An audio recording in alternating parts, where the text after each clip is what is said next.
Hello everyone. How is everyone doing? Um, hey Nat. Hey, I'm doing okay. It's funny, I actually was just sneezing, like having a sneezing fit before I came on here. I am doing better. I did need to take a couple days to myself because I had a sinus infection, which actually I was like super happy that that's all it was because I spent an entire week around my family who was like deathly ill and like had to go to urgent care the week that we were at the beach. So the fact that I just got a sinus infection, like I'll take it. That's good with me. I am feeling better. I'm feeling a little more energetic. You probably will still hear it in my voice. I'm a little nasally, but that's okay because I can still get these readings done. So, thank you guys so much for your understanding and just your patience with me and all of that. Let's go ahead and get started on the free read. So, first up, we have Smiley.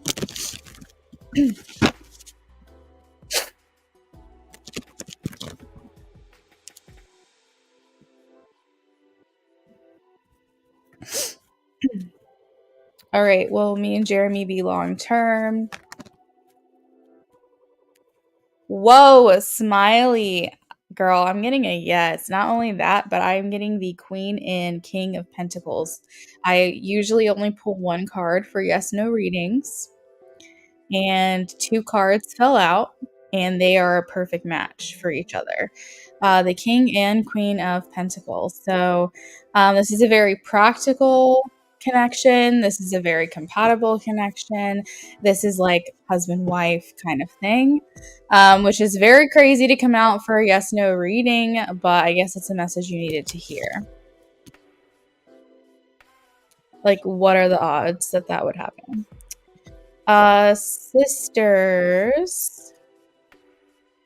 Will I get an apartment by December of 2024?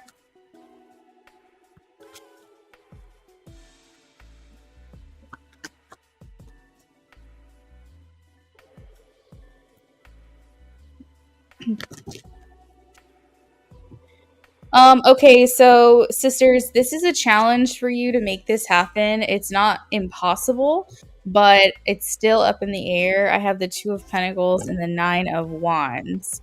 So I can't say for sure. I am leaning towards yes, but I see that there's still going to be some challenges either with the apartment that you're asking about or the time frame.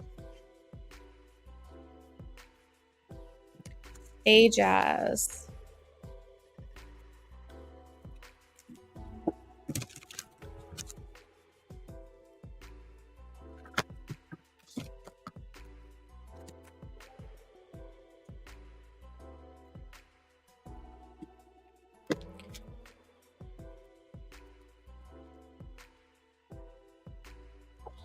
Jazz, very chaotic energy that I'm getting for Dom right now. Ultimately, I think this is a yes, but I did pull a maybe for you. I got the Two of Swords. So there should be some contact. I'm assuming it's going to be on his part because you did get the Nine of Cups, which means your wishes will be fulfilled.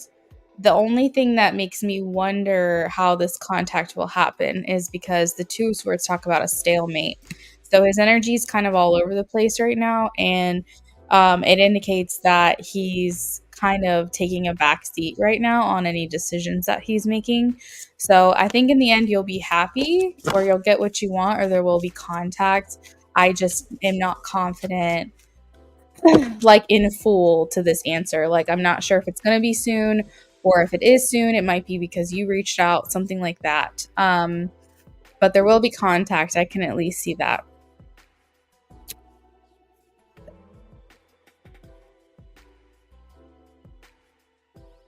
Margaret.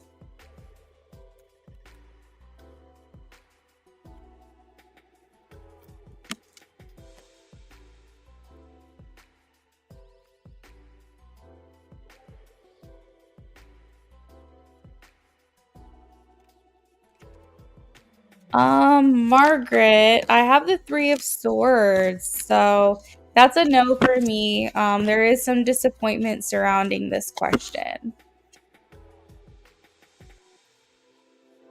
Princess.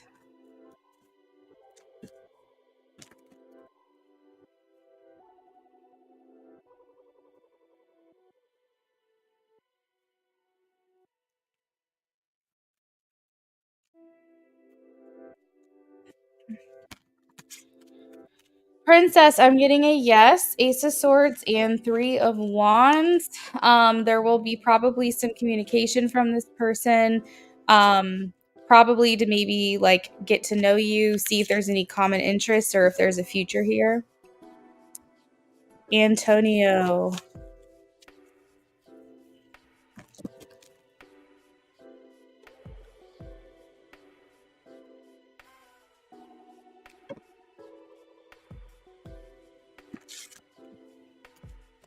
Mature, I am getting a yes. I have the Six of Wands.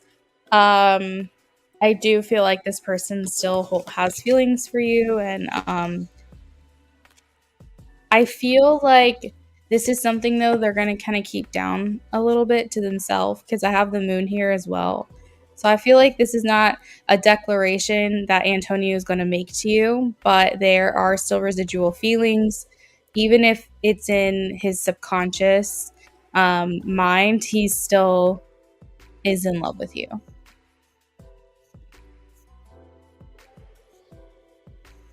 You're welcome, everyone.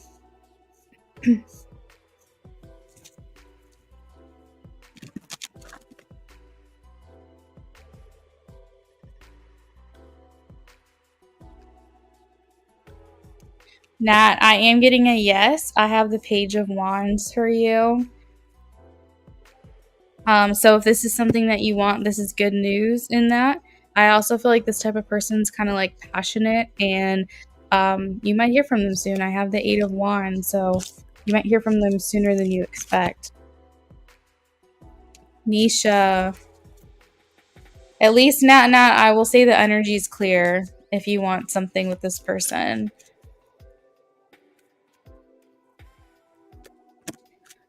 Nisha. Anisha, I'm getting a yes, Seven of Wands and Eight of Wands. So I think something's changing. There's some kind of shift happening here. As I said to Nat, the energy is clear and you'll probably hear from them sooner than expected.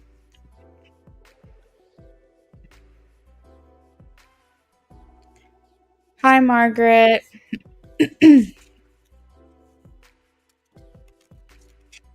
Thank you guys for your well wishes. I appreciate it.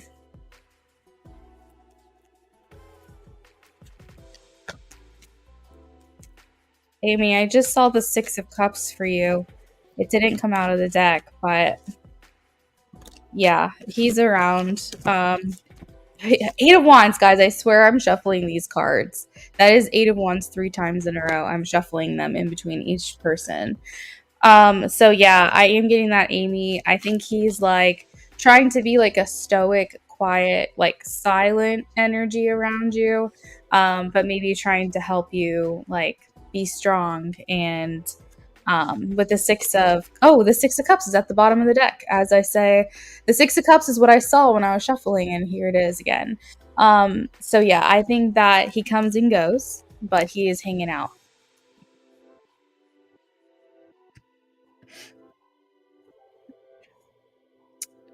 Hey IJ, thank you.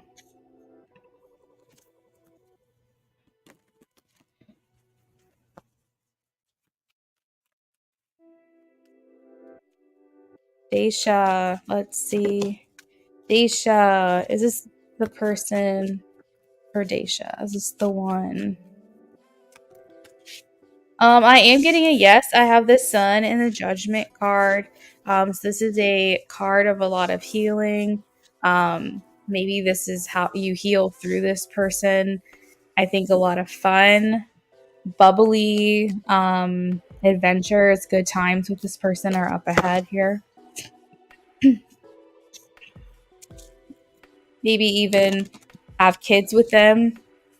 Daisha, if you or like if you want kids, then maybe have kids with them or like share responsibility of children or something like that.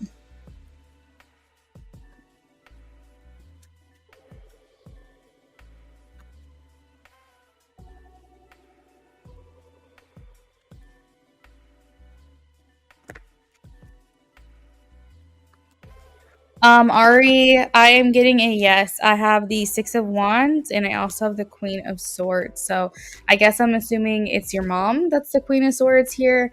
Or it could be you, maybe because you're trying to cut off this connection and try to stand more on your own. But I am getting a yes for your question.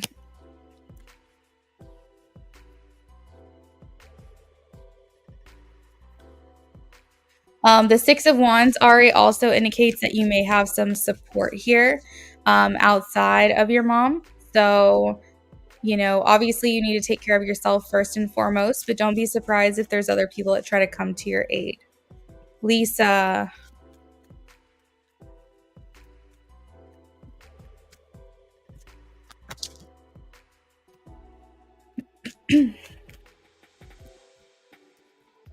Lisa, I'm getting a maybe.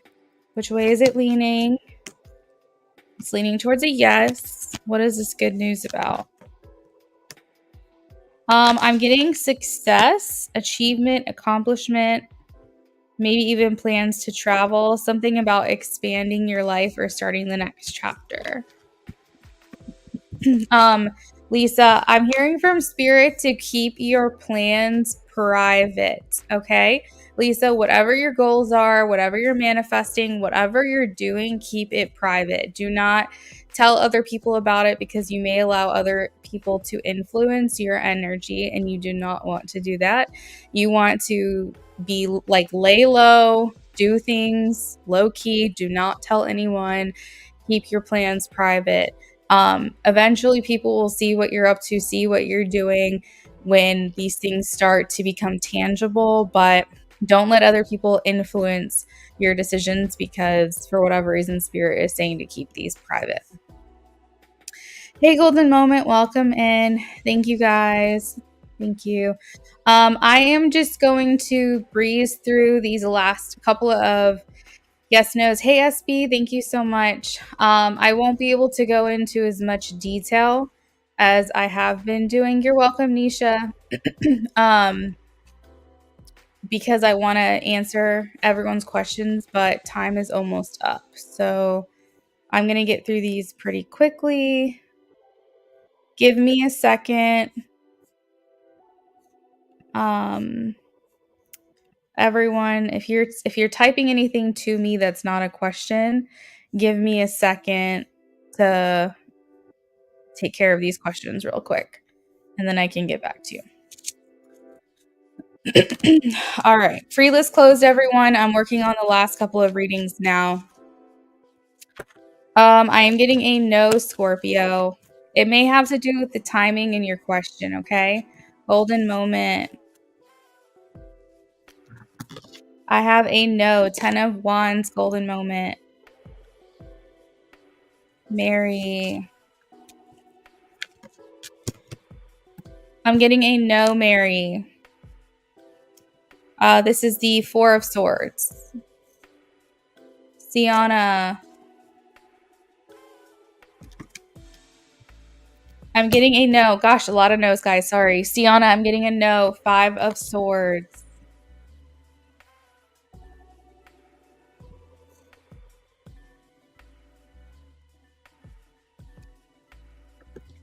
I am getting a yes. Shar, Six of Cups.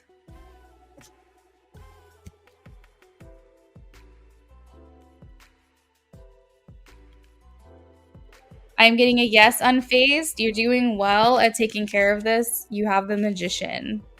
Like, you're getting things done. You're making moves, I guess I could say. All because of your dedication to this.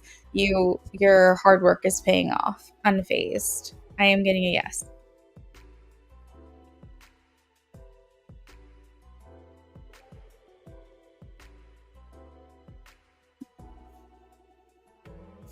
All right, really quickly, let me read through the comments I might have missed.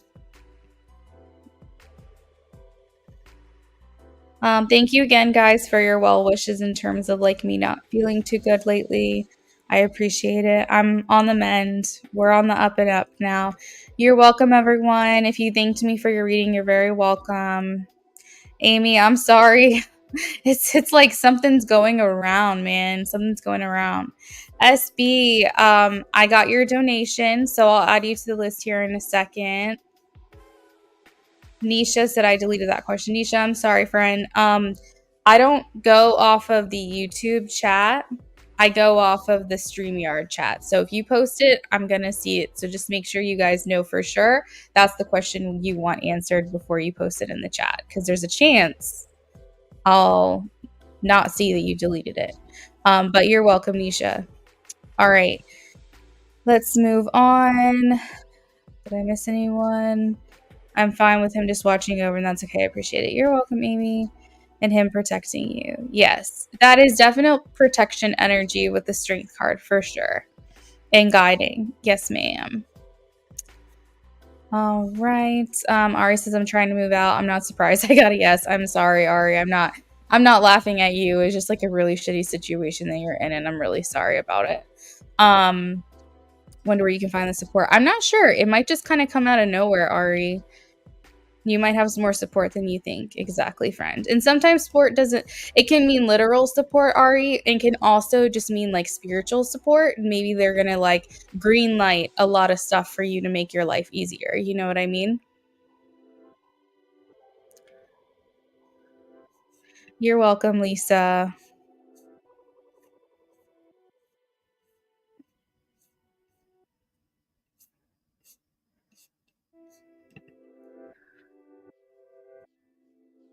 Thank you, Luna, just smiled so hard because I can feel the energy. I'm so happy, Smiley. It's very rare that you get two of the same court, like a queen and king of the same suit. It's very rare that that happens, Smiley. Whenever it happens, I always make a point to announce it because it's not often. There's 78 cards in the tarot. If two cards fall out, think of all the different configurations.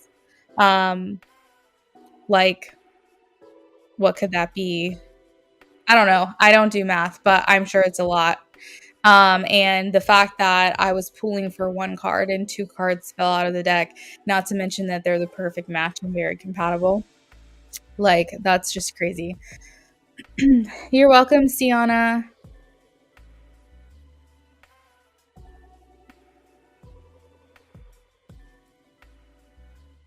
You're welcome, Mary. You're welcome, Unfazed.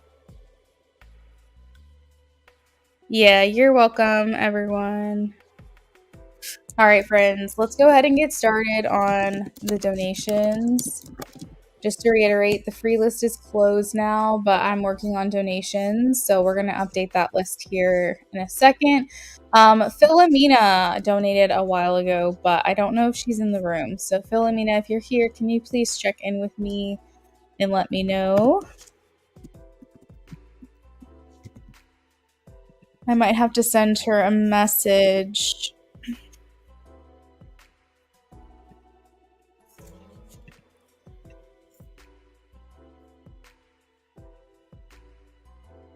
I found my husband. I need to be asleep. Good night, you guys. Good night, Smiley. I'm so happy to hear that, Smiley.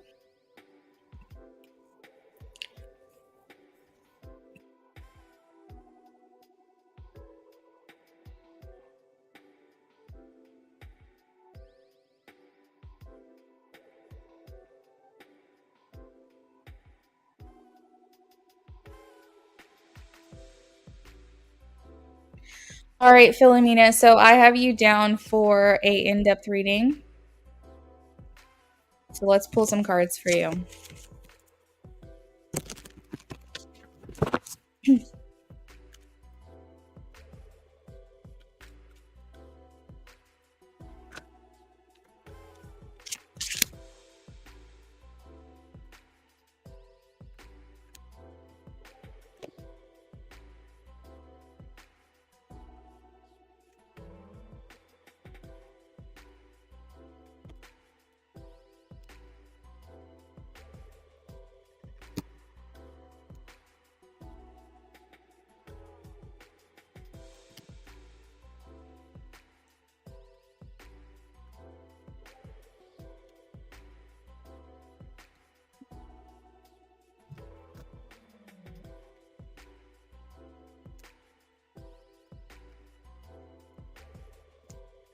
All right, so Philomena, what they're showing me is that you're gonna have to kiss a couple more frogs before you get your prince.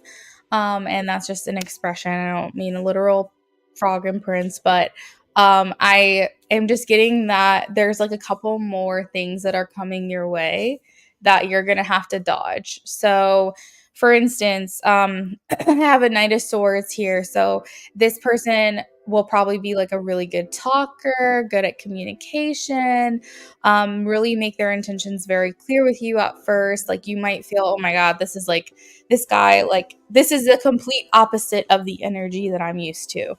This person's coming for me.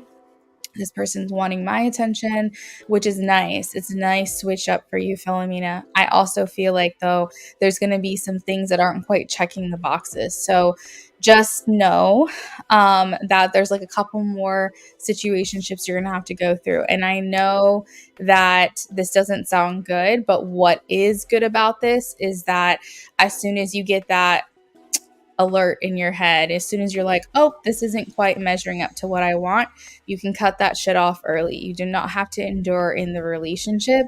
That way you can get to your king much, much, much sooner. I also see someone coming in that's trying to act like a friend, maybe a little bit more with you. This could be the same person or it could be two different people.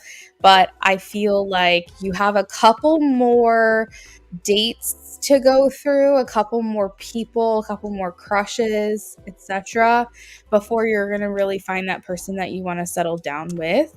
Um, the reason I know this, or I feel this, I should say, is because I'm not seeing like a lot of kings coming up for you. And I'm seeing a lot of you kind of standing back metaphorically with your arms crossed and just not amused by these options. And I feel like you're being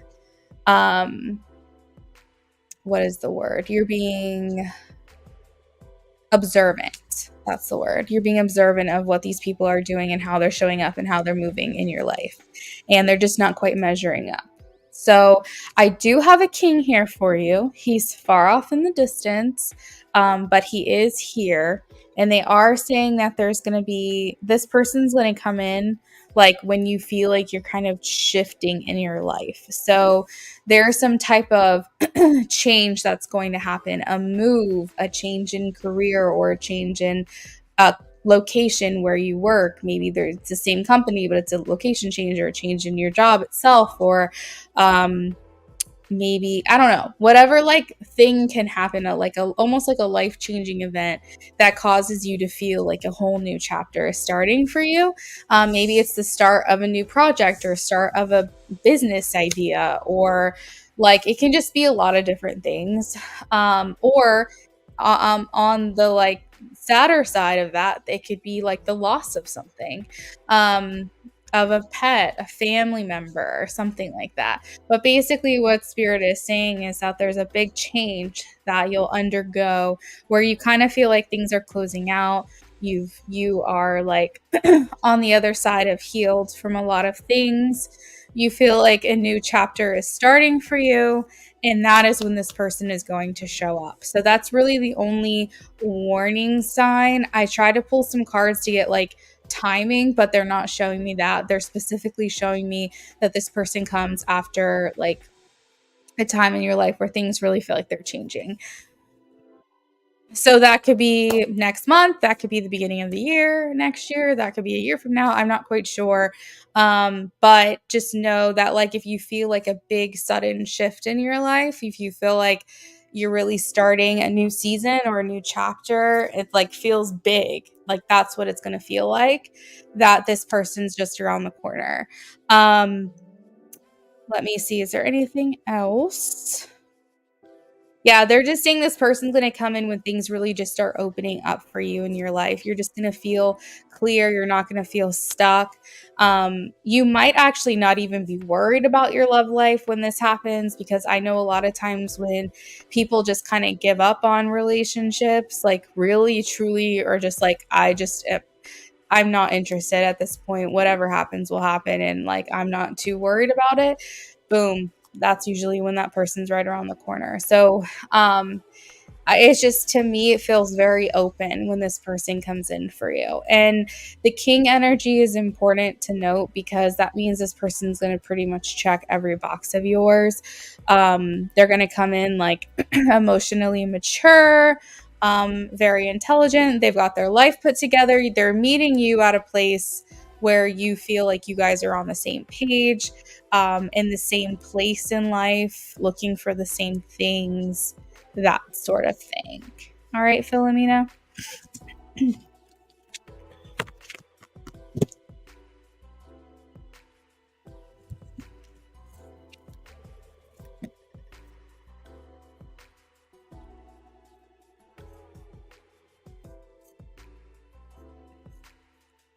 IJ, if you're in the room, please check in with me.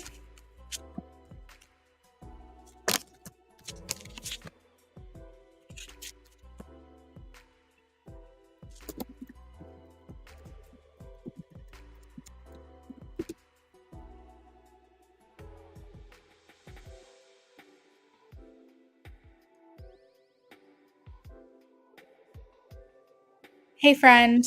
Okay, cool. All right. So you wanted a BOGO?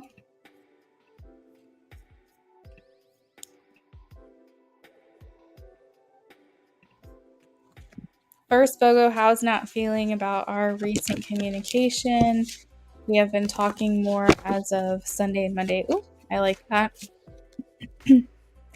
See, I told you. Aw. How's not feeling about our recent communication?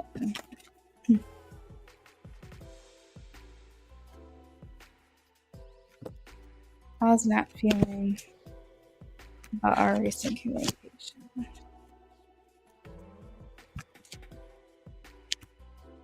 Okay. Wow. IJ, I'm being shown that she really, really likes it when you are emotionally expressive with her.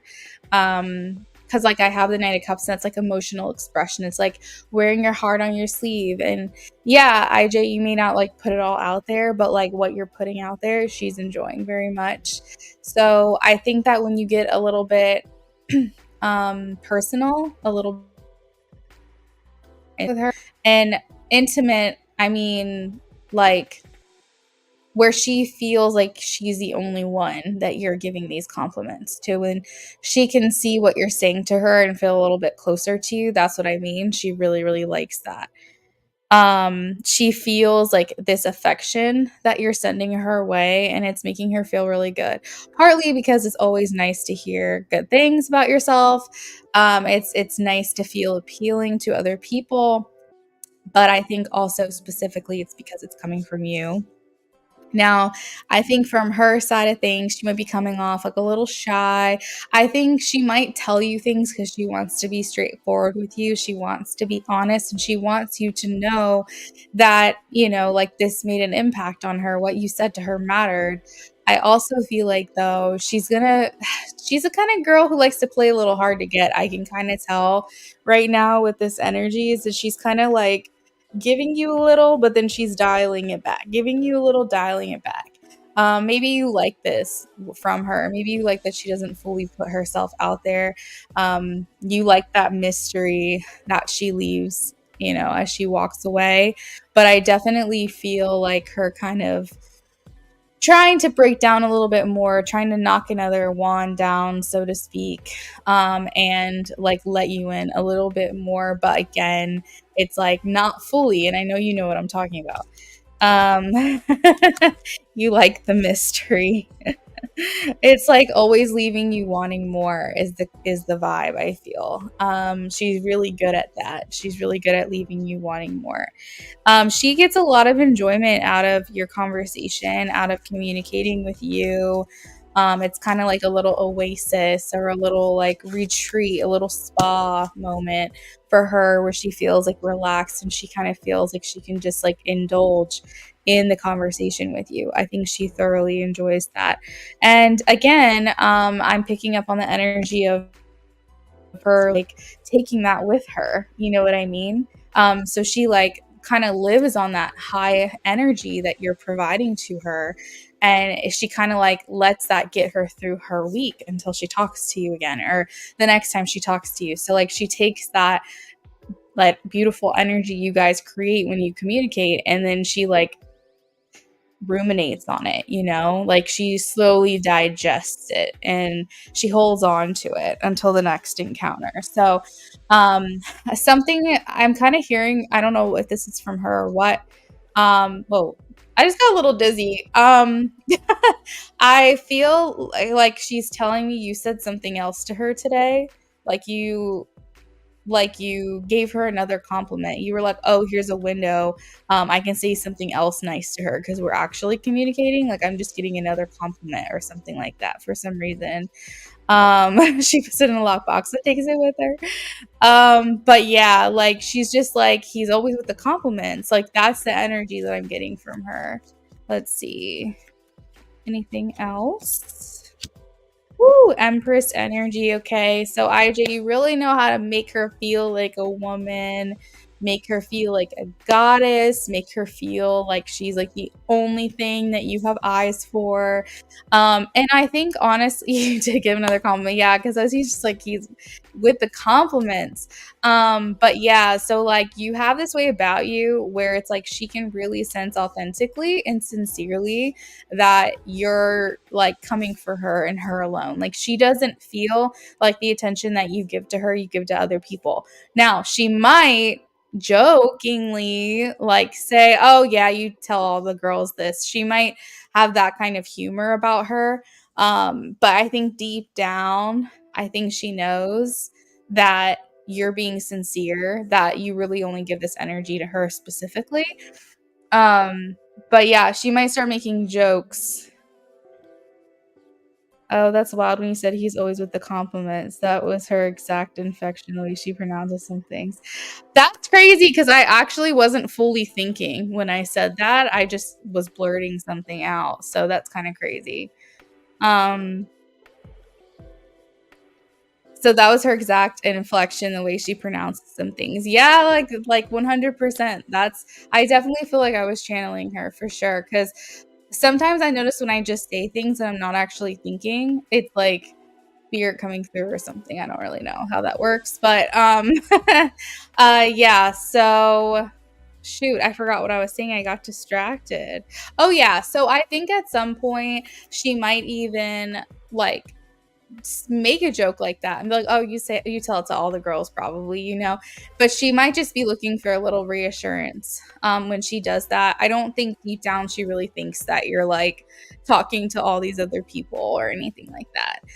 So just keep that in mind if she does that. But it'll show you when if she does start saying stuff like that, or if she already has. But if she does, I feel like that's kind of a sign from her that you'll know that she's starting to get to that level of feeling where she could potentially start feeling a little jealous. You know, maybe your guys' connection has hit that point where she could start feeling a little jealous knowing if you're talking to other people.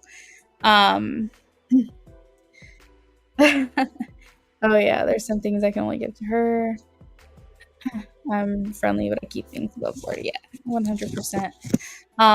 You know, and I know we've talked about it in the past too, like where she, you know, you're not blind to the fact that she probably has people in her DMs and she feels that way about you. Like, I don't think either of you are naive to believe that there aren't other people going for each other, but she values your affections the most and you value hers the most, which I know.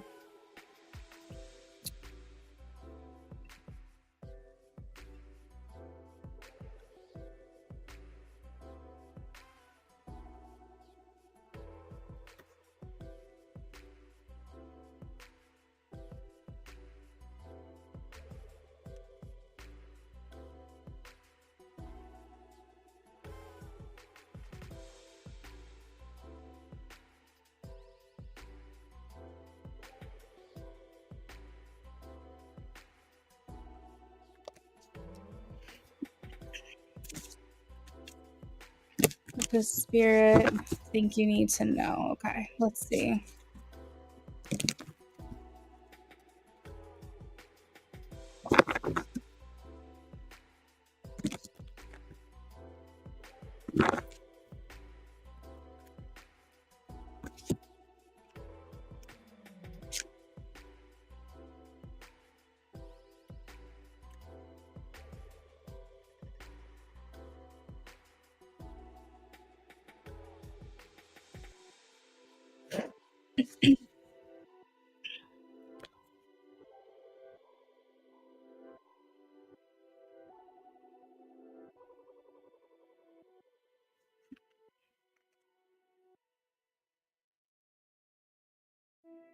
Okay. This is interesting because this is not typically how I read or how I would read these two cards together. Um, Typically, because it's the Four of Cups and the Knight of Pentacles. Typically, I would, if I was looking at these cards objectively, I would say Spirit wants you to know um, that they're noticing you're taking a long time to get out of a place of feeling like stagnation. That you could have pulled yourself out of this slump a long time ago, but you're really like relishing in it and like keeping yourself somewhere you don't want to be. But with you, IJ, I'm getting that they want you to hold the vision. Because the Four of Cups can talk about like feeling uninterested, unbothered, kind of feeling like things just aren't really happening for you. But I feel like for you, IJ, because the Four of Cups can also talk about like daydreaming. It can talk about being kind of stuck in like a fantasy in your mind. And I have the Knight of Pentacles, which is like a slower moving court card, meaning a slower moving person.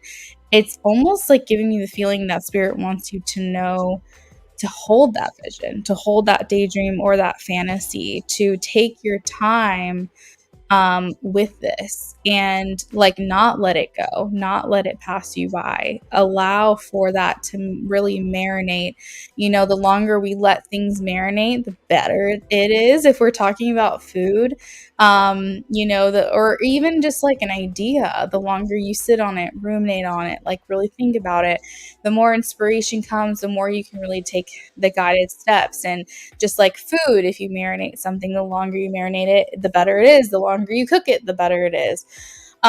So I feel like it's kind of like that. That's kind of what I feel Spirit is telling me is for you to just really like marinate in this fantasy, in this daydream, hold this vision. Don't like walk away from it. Really just like hunker down on this idea of what you want for your life.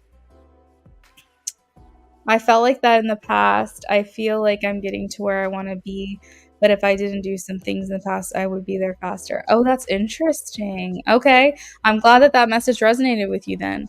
But I'm realizing that if I did some things, I wouldn't have met the people I needed, and it makes sense. Okay. So, okay, well then there you go. Maybe both messages kind of resonate for you. Maybe one is who you used to be and one is who you are now.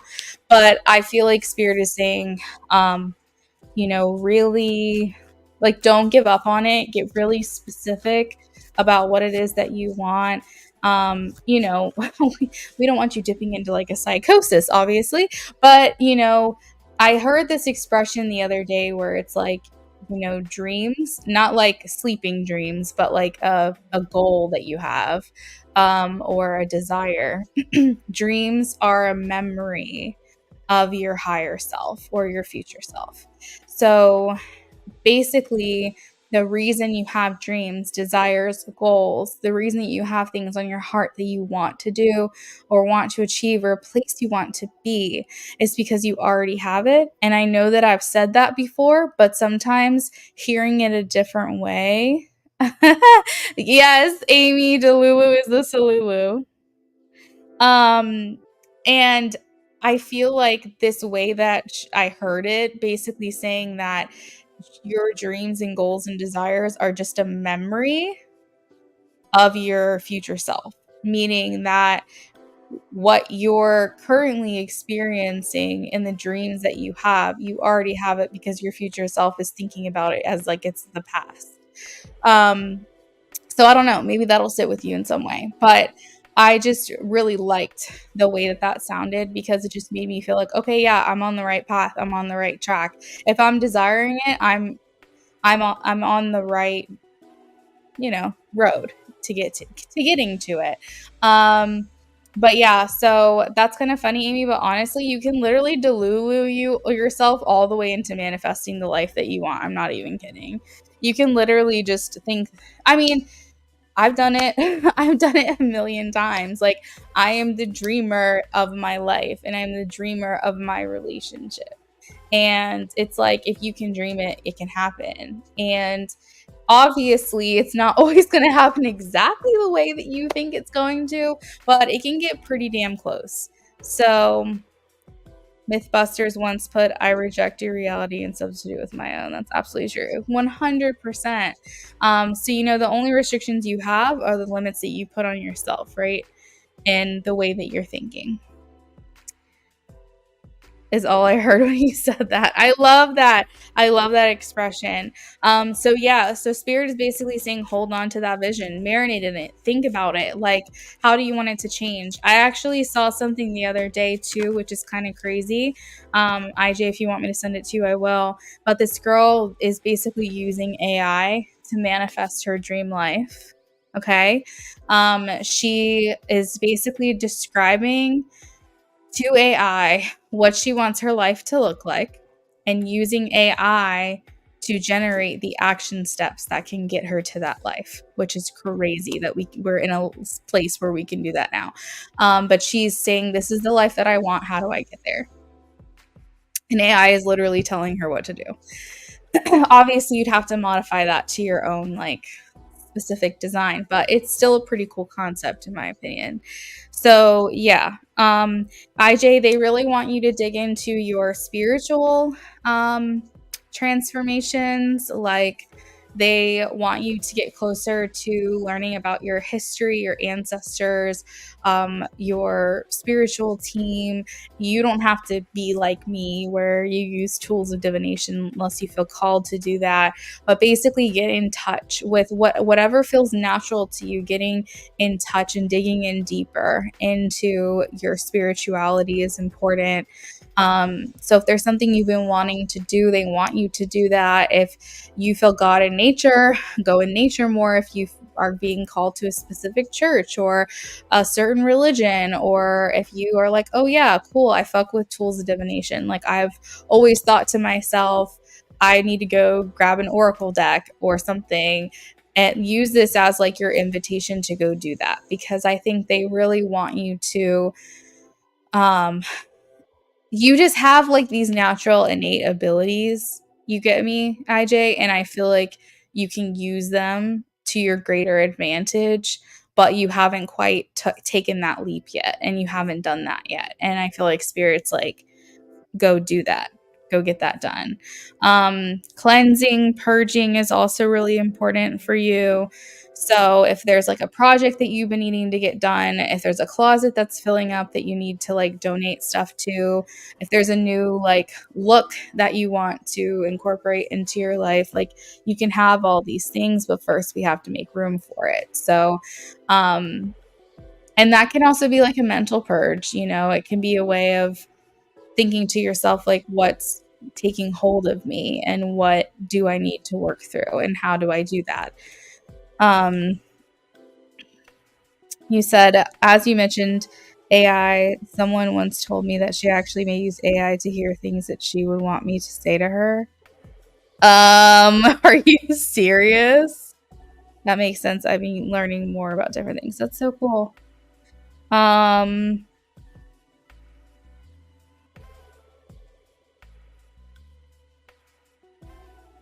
don't even know what to say to that, IJ. Oh, wait, hold on. Are you talking about, okay, hold on. I'm so confused. I thought you were saying that there's a girl not Nat, but a girl that says that they're going to start using AI to hear things they want you to say to her.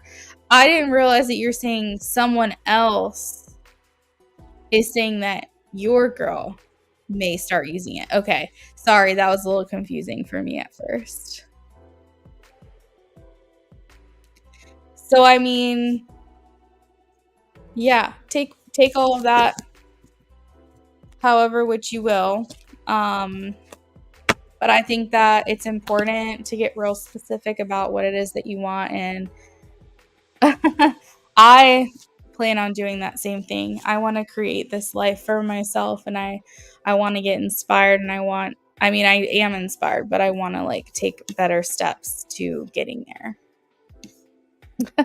You're typing fast. Yeah, no, I totally got it. Was it another reader that told you that? Or do you think was it just like someone just like a friend or something.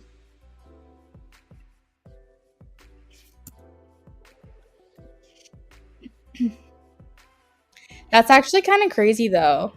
What are the odds I'd be talking about AI and you would be too? Crystal focused. I love that so much. Okay, so IJ, there, if you like ever want to buy crystals, oh, that's so cool. Oh, wow. So that's what's kind of crazy, IJ, because if it was a long time ago, it's like AI is kind of like a newer concept. I really only feel like it's become a thing since I've lived in this house and I've lived here for 2.5 years. So I think that's kind of wild, actually, that someone told you that a long time ago. Maybe to just kind of help her manifest that feeling that she wants to get from you, possibly. But IJ, really quick before I let you go, if you do want to buy crystals, other than like at a expo or Etsy or something like that, I can tell you a way to get like cheaper prices, if that makes sense. So if you want me to send you that information, I will. And you might already know the trick to it, but there is a way to get cheaper prices of quality crystals that actually like are real. Okay. I will send you that information. Um, but yeah, crystals are very cool. I've got like a whole collection myself, and I got my husband on them. He likes trinkets. He's a trinket kind of man. He likes things that are funny and little that make him laugh, and little signs. Um, he has like a little sign on his desk that says, "If you need something from me, reconsider." And then he has like little crystals. He has like the It Clown and this little pug squishy doll, like not doll, but like a stress ball kind of thing. Anyways, he loves that kind of stuff. We have them all over our office, but a lot of the ones I have, I got in this way, in this format. So I will send you a message as soon as I can. All right. So next up we have Ajaz. Ajaz, it looks like, are you donating for an in-depth reading? Because it looks like I got a secondary donation from you.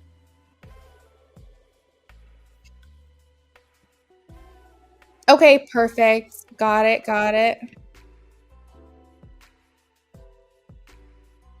Um,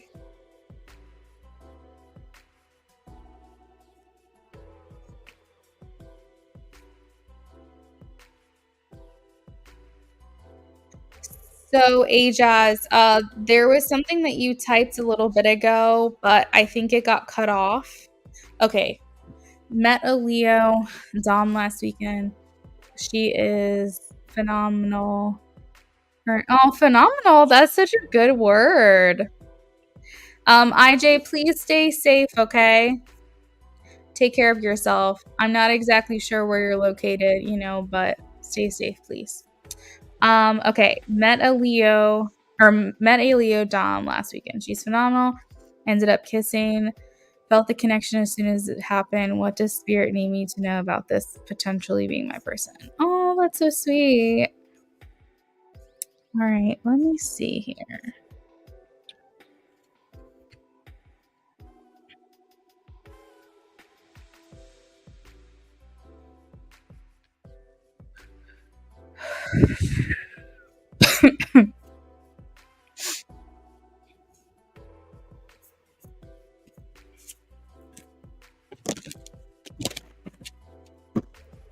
All right, what does she need to know?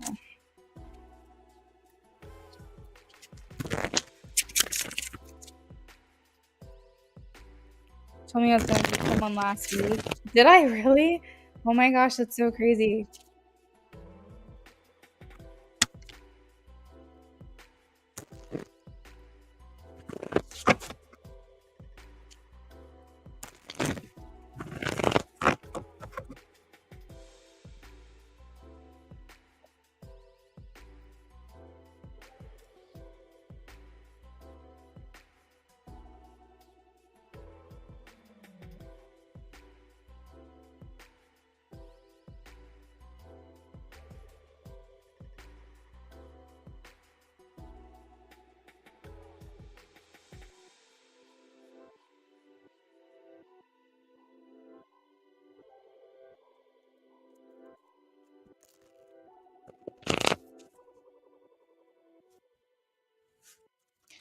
All right, what do you need her to know about this connection with the Leo Dom?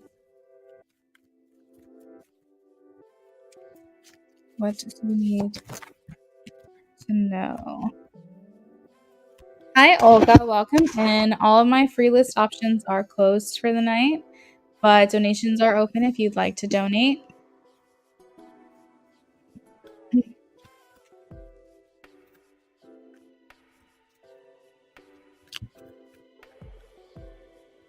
All right, so I'm getting that there's a lot of healing with this person that comes through. We have the forgiveness card that indicates that a lot of pain from the past will be washed away with this person. Maybe you'll feel like, you've finally found someone who's kind of on your level or what you're looking for. I do have the card a time apart or a time of separation, so maybe it just kind of indicates that you guys aren't going to be able to like spend a lot of time with each other in the near future. It doesn't mean anything bad about the connection. It just might mean that you're not seeing each other as much as you'd like to. um, I'm not sure the distance or if you guys are close by to each other. Sometimes that can indicate like physical separation because of like where you guys live, but not always. Let's see. All right.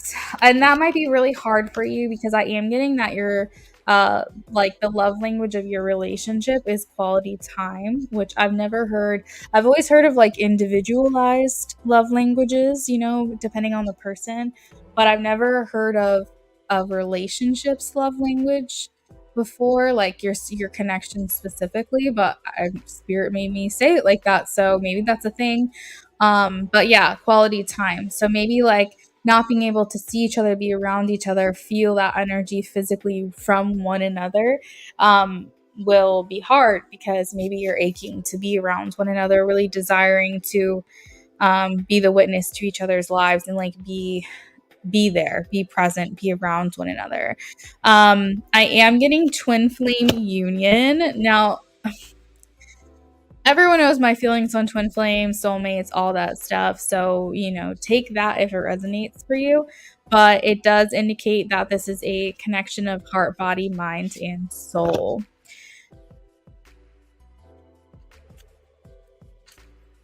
She lives an hour from you, but when she texts you, you text back, she doesn't write. Okay. I can dig in a little bit to see what's going on with her.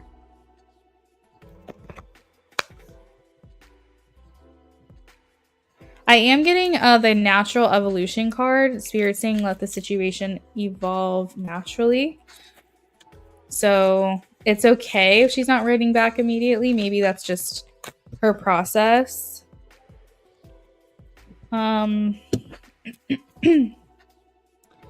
This also talks about a common cause connection. So, like, did you meet her like through someone or through a friend, or like at your workplace or a place that you frequent often?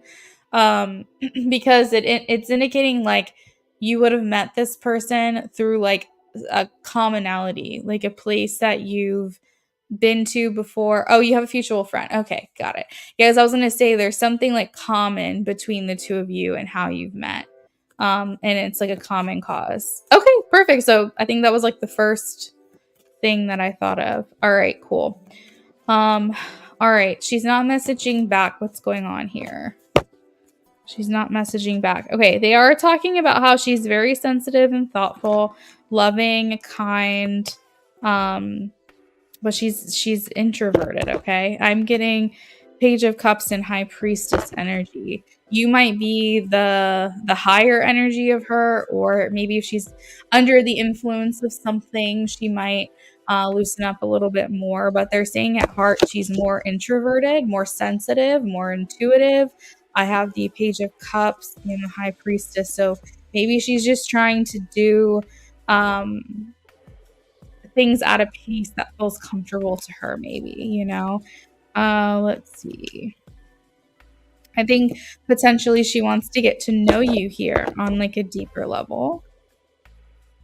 Is there any other reason that she might not be messaging back right away?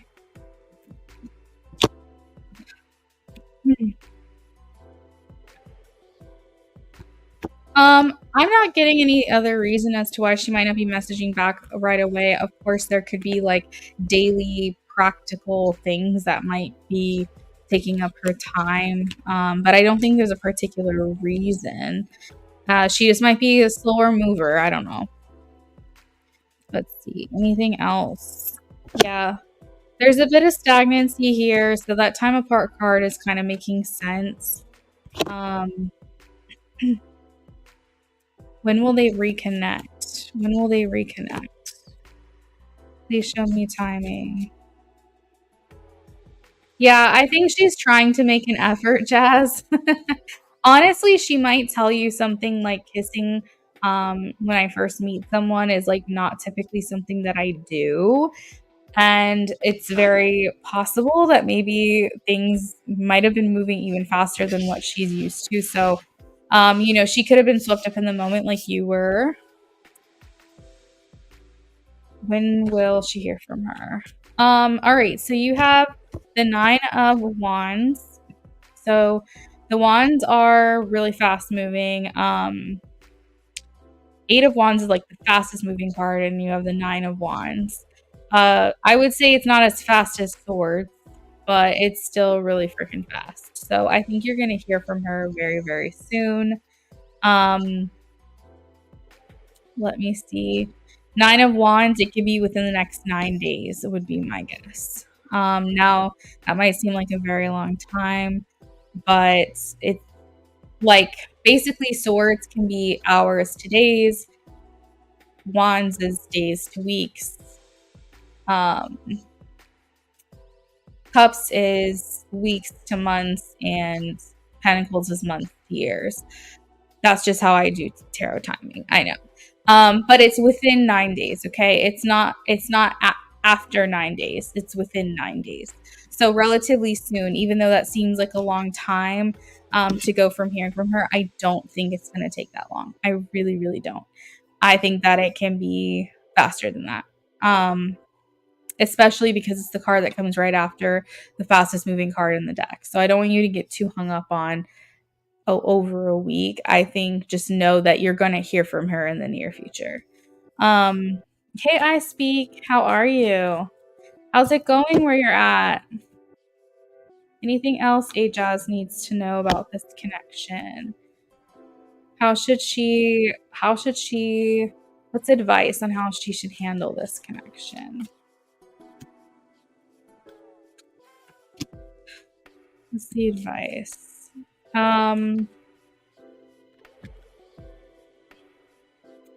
So, Ajaz, I think you're gonna have to be the big energy. Interestingly, I'm gonna say the more dominant one, even though her name is Dom. You might have to be the bigger energy in this connection. I think that she's making an effort by like reaching out to you. But I think it might be, if you're comfortable, a little bit more on your shoulders right now. It doesn't mean that's how it's always going to be. I think when she starts feeling more comfortable with you, then she'll be a lot more vocal and a lot more like taking initiative. So, like maybe if you haven't heard from her today, then maybe wait till tomorrow and then you be the one to reach out. But I think you're definitely going to be like the more bigger energy at this time. And that's just how it's gonna go, I think, with this person.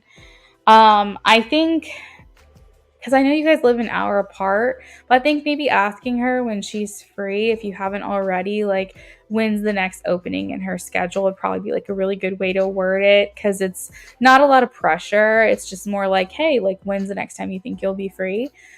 Because I really want to see you, and I think like just her making her intentions clear. She likes hearing you be intentional. Like initiating things, I think is going to be really good right now. I think, and also like knowing you want to see her again is going to be really important. And you probably already told her that, but yeah, I think it's just let things naturally evolve. It's definitely going to be good for you to be the bigger energy, but also don't put like too much pressure on her either. There's like a balance, but you're very intuitive, Jazz. I'm pretty sure you'll be able to figure this out. But otherwise, just know that she's on the more introverted side. I think kissing you right away or like soon after she met you was definitely out of the ordinary for her, out of the norm. So I think just meeting her where she's at right now, I think she just doesn't want to give you the wrong picture. But I also think it's good for you. This person feels like a good change in pace for you, Jazz. I feel like you're being met with a completely different energy than what you've been met with, and I think it's good. Did she reach out to you today? Well, let's start with this. When's the last time you've heard from her?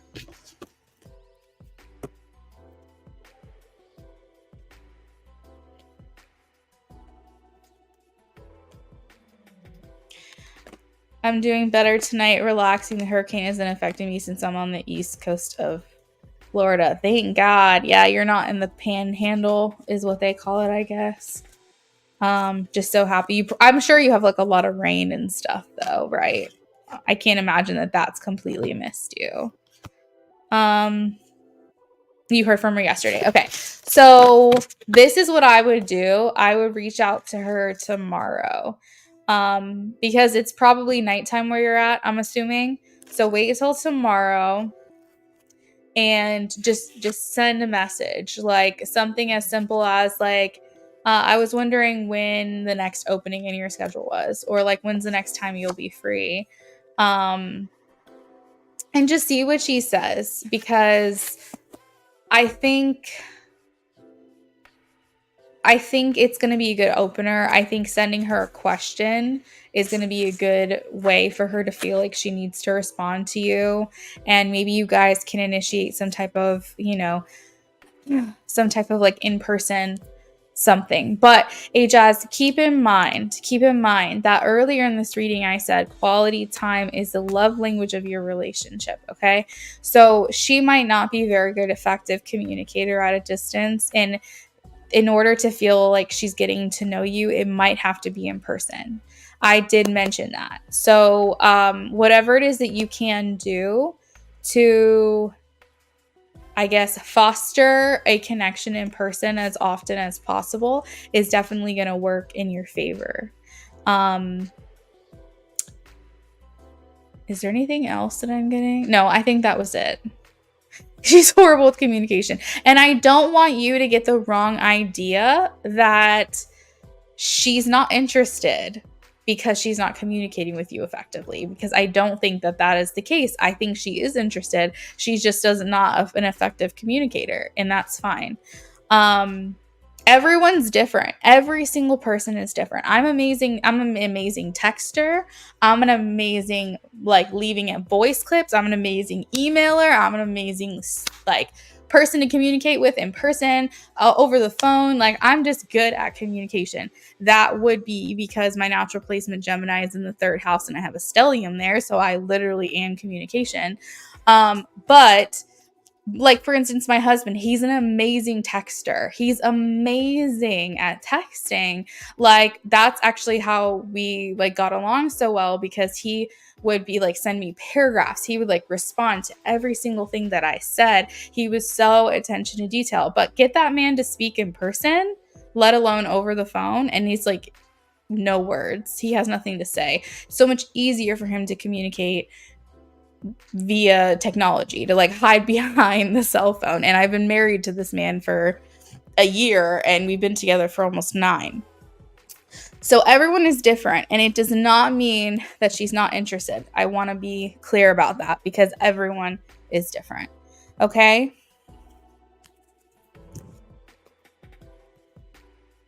Does that answer your question, Jazz? I hope it does. I speak. Yeah, for sure. I actually, the lender who helped us get our house, she planned a vacation down there. And she had no idea that a hurricane was coming. and she's been updating with like videos and stuff, and it was getting crazy like 4 hours ago. So I don't know exactly where she's at, but I'm like, geez, that's the worst place to be, like in a hurricane on a vacation. Hey, James, this is what I'm going to say. Hey, I hope your morning's going well. When you find time, if you could fit me into your schedule, I'd love to take you out for a bite to eat. Yes, I love that. I love that. I love that. I think that's incredible. I think that's going to make her feel so excited. Jazz, I love that. You'll have to keep me posted, okay? I'm eager to get an update. Okay. So next on my list is SB. You said yes, very clear. I have to find an outfit. There you go. You're already manifesting it. I hope she's safe. It's category 4. I don't know where she is. That's the thing. I heard that this could go down as like a record, like second to worst or like top 5 worst hurricanes down there or something.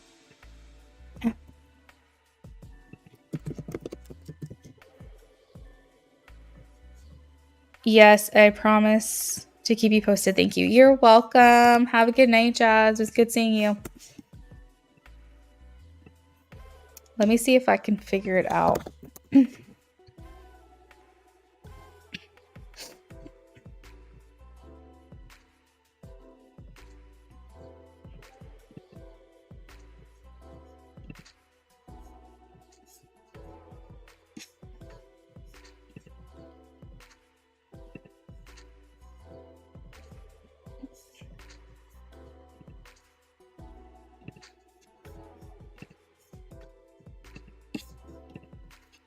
SB, if you're here. Hey, Nessa, welcome in. SB, if you're here, if you want to check in with me.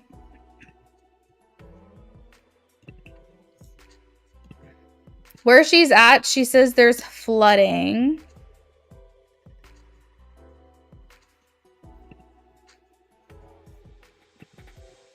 She said that was the canal in danger of rising into my parents' pool, and water is almost inside their boat. The canal? Do we know where that is?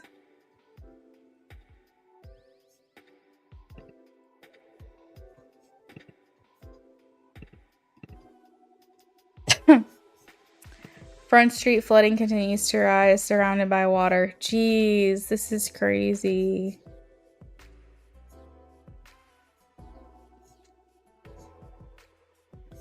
Yeah, I'm not exactly sure where she's at, though.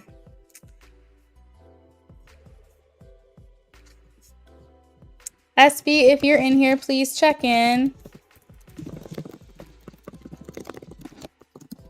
Yes, let's stay positive.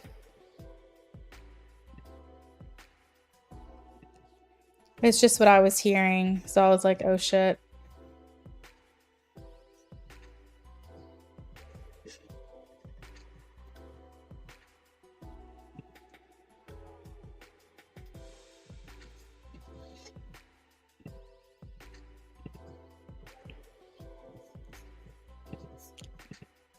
Oh, hey, friends. So I have you down. Actually, I don't know. What are we doing? Is it a mini and an in-depth?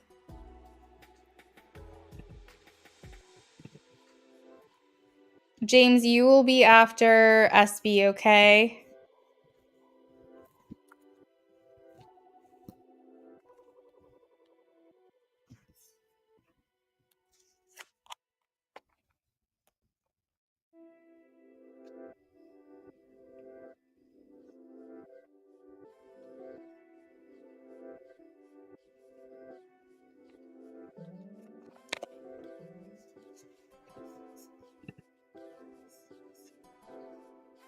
Love spread. Okay.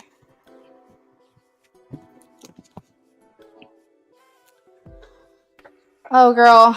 Well, I am now. You know, when you go on like a vacation late in the year and everyone's rushing for summer to be over, it's like really sad. Love spread and possibly many messages. Yeah, that sounds good. That sounds good. Yeah, so anyways, SB, I'm shuffling for you. So like I was kind of getting depressed a little bit because not like legit depressed, but it was like August, like early August, and everyone's like spooky season's right around the corner. I'm like, bitch, that's 3 months away. But I was like, look, you guys can start talking about spooky season the second that the pools close, but do not talk to me about it before Labor Day. And usually we're pretty excited about it. But one of the things, we have a pool that closes obviously like everyone else around Labor Day, and it's one of the perks that we have living in the neighborhood. We have like a really expensive HOA, in my opinion, that we have to pay for every year, and the pool, among like a couple other little things, the pool is really like the big amazing thing that we have access to, that and the lake in our neighborhood.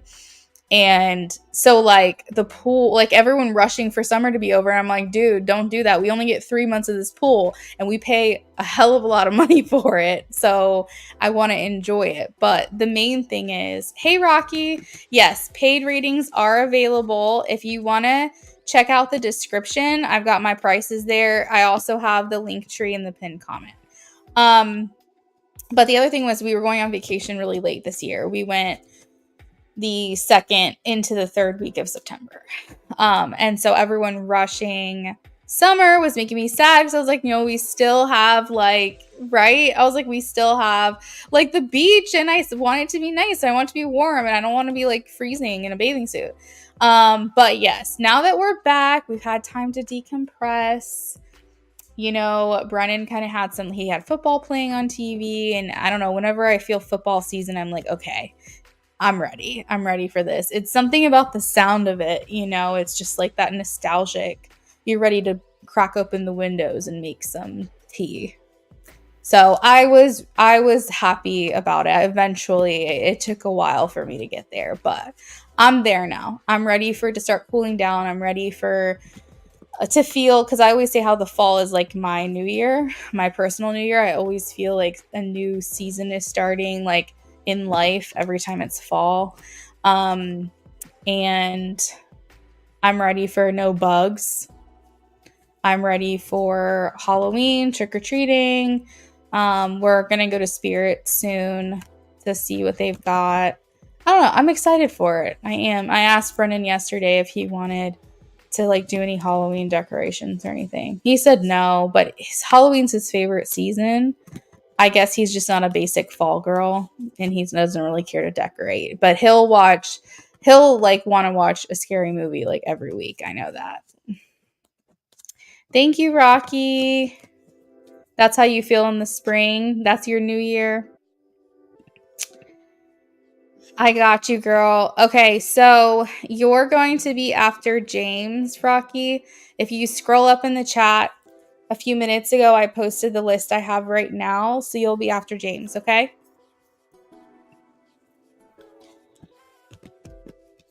Spirit is so fun. We love going in there. It's like a tradition to see all the new stuff that they have out.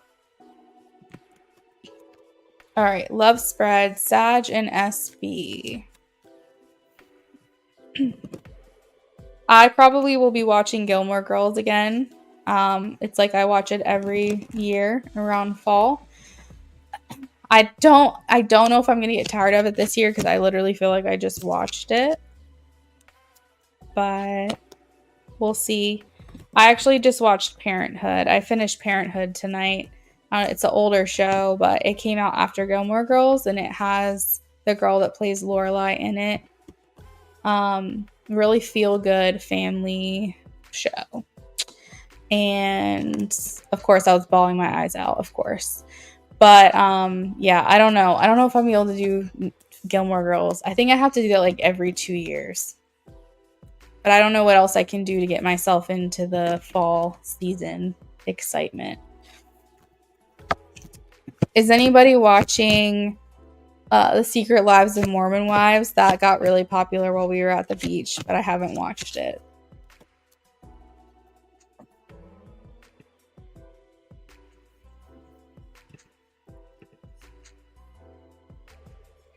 All right, SB. So I have the Fool, 7 of Cups, 3 of Swords, 6 of Swords, Knight of Pentacles, Temperance. We also have the 6 of Pentacles, the Tower, and the 7 of Pentacles. What's jumping out at me is the 3 of Swords and the Tower. So we're gonna kind of kick this off. I think I'm gonna work bottom to top, like I do sometimes. I like working from like the end up. So will the relationship be successful? So I have that there's high potential for this connection to be successful. It is the 7 of Pentacles. So this indicates that this is a connection of a lot of investment. This is something that you or the Sagittarius might feel very eager to see the connection bloom, to see where it goes, to kind of get things off the ground. What they're telling me is this is a slow boil. Like this is something that's not going to take off like very, very quickly, in terms of like the progression of your relationship. So you might not hit the milestones you want to hit very fast. So if you want to get engaged in a year, you might not get engaged for 2 years. Do you get what I mean? Like, I just don't know if this is going to happen as quickly as you want. But I do see there's a lot of investment here. I see that like there's mutual interest here. What's hidden is the Tower. So this could indicate potentially like if you try to rush this, if you don't let it take its natural course, that things could not work out. You have the Lovers clarifying the Tower. So what this is telling me, SB, is that this could really be the best thing that's ever happened to you, or it could be the worst thing. But it really all depends on how much you allow things to naturally evolve. So this is a reconnection I did for companionship. I want to be friends and maybe more later. Right now, I have a lot on your plate. It makes a lot of sense. Okay, good. Because I was going to say the Tower under what's hidden could indicate like a rocky foundation. It could indicate that unless you guys really set this up right and do this the right way, that this potentially could be the downfall of your connection. So I'm glad it's making sense. But the energy around the relationship is mutual. I feel like you're willing to meet this person where they're at. They're willing to meet you where you're at. I don't think that either of you, well, let's put it this way. Hey, Terry, that sounds good. We'll put it this way. I feel like neither of you are more interested in the other person than the other person is. Does that make sense? Like, I don't see you falling so hard and this person like not. I don't see I feel like the interest and the effort is mutual, basically. I think you guys like each other the same. That's what it feels like to me. Where am I?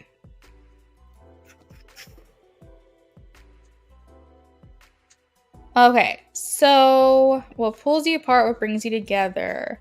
Knight of Pentacles and Temperance. This is so weird. What brings you together is patience, having patience. What pulls you apart is patience. Literally the same exact cards. Like, what brings you together is you doing things the right way, you not rushing, you let things happen naturally, you're patient with the connection.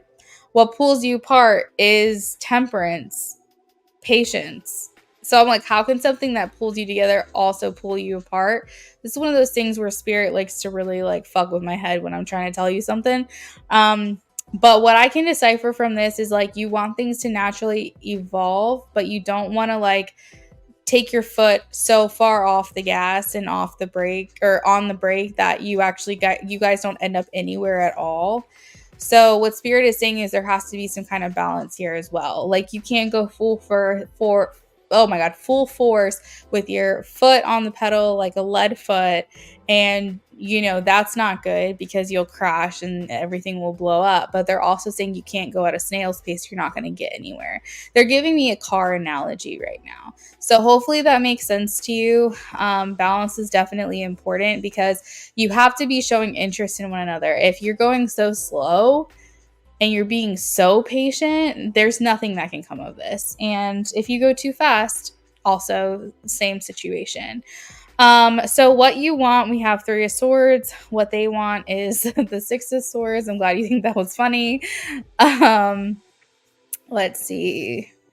Terry, I got your donation. Thank you. All right.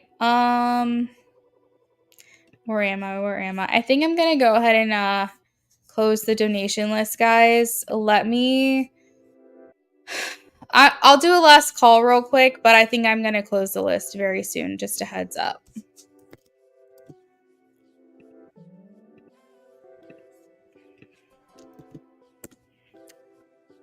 Okay.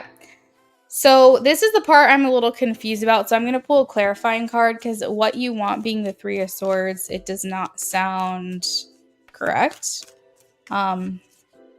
And I'm not in the business of saying that the cards are wrong, but I need to get a better understanding.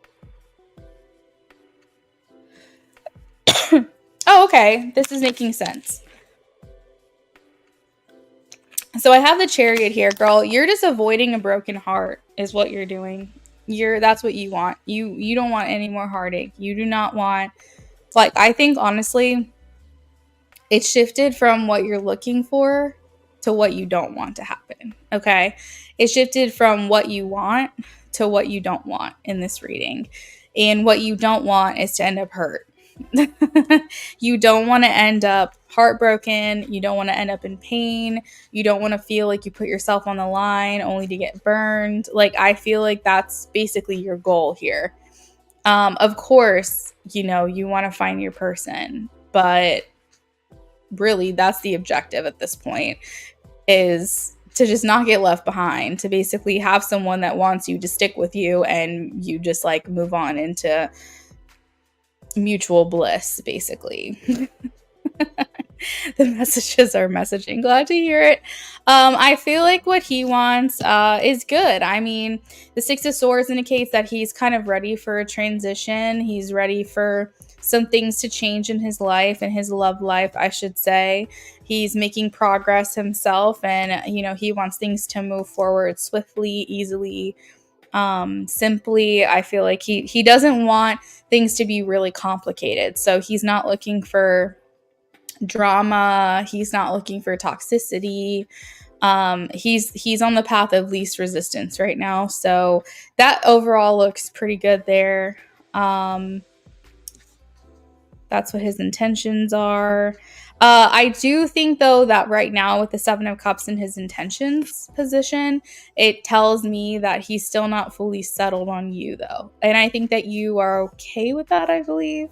Because it's a reconnection, and so maybe you're also not fully settled. Like, neither of you are putting all your eggs in the other's basket. Maybe like one or two, but not all of them. You know what I mean? I feel like he looks at you as this emblem of hope, this totem of potential and positivity and excitement. And I think he looks at you as the what could be or what could possibly happen. And that's good. When someone looks at you as like a new adventure, a new journey, a new beginning, that's always nice to hear. So that is what I have, SB. I also have you down for a mini, and I think you said messages. Do you want to do the messages first?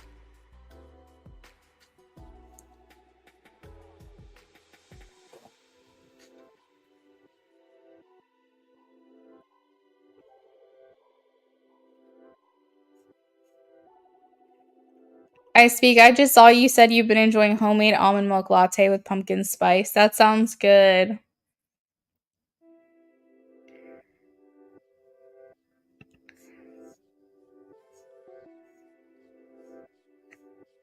I remember I used to get a pumpkin spice latte from Starbucks every single night that I worked.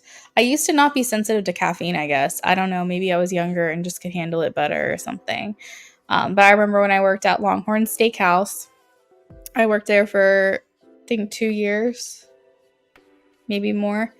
And when I would work the night shift, I'd always stop by Starbucks first and get a pumpkin spice latte. It was like my little ritual. And it was like my favorite thing to do, especially when it was cold. It was so warm and it kept me going throughout the night.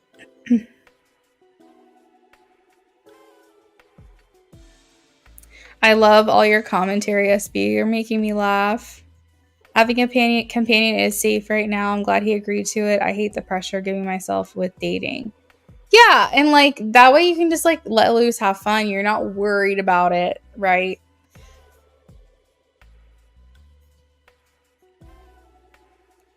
All right, let's do the mini.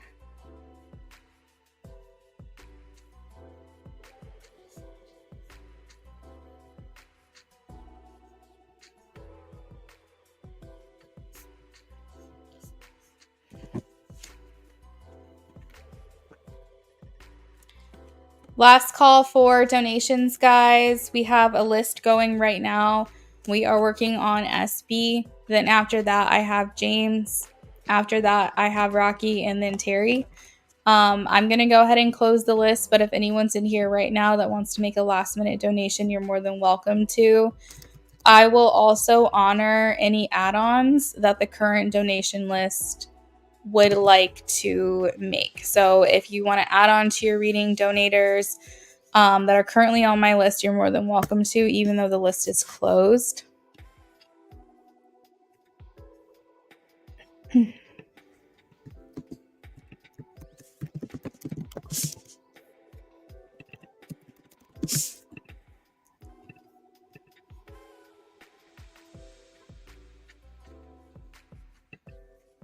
That is the current list right now.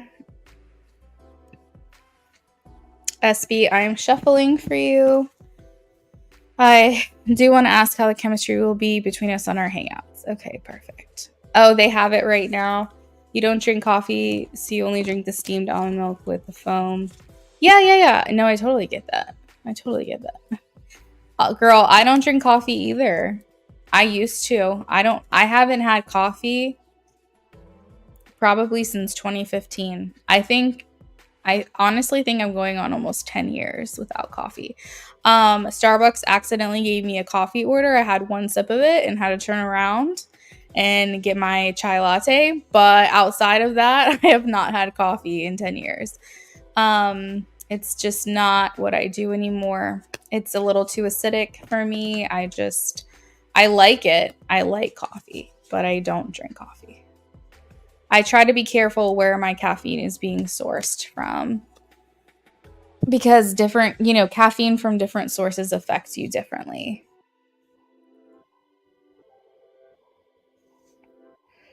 You live near the Sagittarius, SB, and you want to find comfort in someone. I'm special. James, I have your questions, friend. She's Aquarius. Perfect. Thank you. I haven't had any coffee for a while now. Yeah, that's good. Is it because of anxiety? I hear you and understand you. I can't do caffeine, so I get it. Yeah, I can't do caffeine. Coffee, I love coffee. It's not about the taste or anything. It's very enjoyable to me. It is about the fact that coffee creates acidity in your body, and not that I'm trying to avoid acidity altogether, because obviously like your stomach needs acidity, but I have inflammation disorder. Like I have an autoimmune and inflammation disorder. So I have to reduce inflammation in my body. And unfortunately, the way that coffee digests is that it increases inflammation. And that's really the only reason I'm avoiding it. I also have a hypersensitivity to caffeine, so I can only have it from certain sources where it's not going to keep me tossing and turning all night long and gives me a good night's sleep. It does not matter. I can literally have coffee one day, or not coffee, I'm sorry, caffeine one day, and then it's still in my body for like 48 hours. And I have the most horrible like sleeping pattern. Just super, super sensitive to it. If I drink it, it has to be like done like 15 hours before I actually am planning on going to bed. It's crazy. And it's getting like more and more sensitive as I get older. I would say, depending on where I get the caffeine from, the source, it does make me have anxiety. I would say chai and coffee are the worst, even though I love chai. I've lately been drinking fizz sticks, which is from a company called Arbonne. You have to order through a consultant to get these things, but it's like one of my favorite things to do. Is just like a packet that's kind of fizzy, bubbly. It's like you can get different flavors and you mix it with water. So I'm drinking water right off the bat. And that's basically where I've been getting caffeine from if I drink it. Long story short. No coffee or caffeine. Terry was thinking. Terry, what were you thinking? I would drink decaf coffee occasionally, but again, it's still the way that it digests is acidic, so I really try to avoid it if I can. Hey, Jachentra, how are you? I stick with teas though. I'll do like decaf teas and things like that. But I think it's good. I mean, look at all the people that are in here that are like very strongly convicted in their spirituality, and so many of us are going like, no, I don't really drink caffeine. I try to avoid caffeine as much as possible. Like, there's something to it. I think we all know. Maybe I'm getting more sensitive to it. Maybe the more like whole I start to feel, maybe the more like, because I don't like alcohol either. I think maybe as my vibration goes up, my more sensitive I get to stuff like that. I don't know. It's weird, but maybe there's something to it. All right. How's the chemistry between SB and him on the Hangouts, please? How's the chemistry? How's the chemistry? How's the chemistry? Just Chentra, all of my lists are closed, friend. I'm not able to do any free reads right now, and I'm not accepting any other donations. I'm sorry. Haven't been much of a coffee drinker. You get it? No caffeine or alcohol. Yeah, I avoid it as much as I possibly can. It's just, I don't know. It's weird. I don't mind a gummy every once in a while, though. I'll do a little edible every once in a while. But that is just to heal other ailments of myself, so. How's the chemistry? I really like this CBD brand called Crunchy Hydration. I've been promoting them a little bit. They have CBD in it, and it does, some of them have caffeine, but the CBD is like just enough to kind of curb my pain a little bit, which is nice.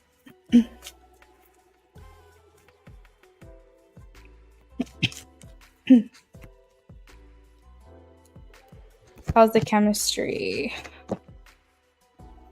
How does he feel about it? How does he feel about it?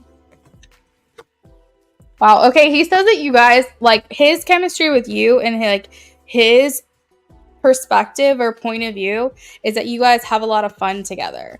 I think that he feels like he might be trying to like, all right, SB, like he might try to make a little move here and there. All right, I'm just letting you know that, like, he might try to show you more gentlemanly time, like opening your doors, and like if you're walking on the sidewalk, he's walking on the outside, like maybe try to arm in arm, hold your hand, that kind of thing.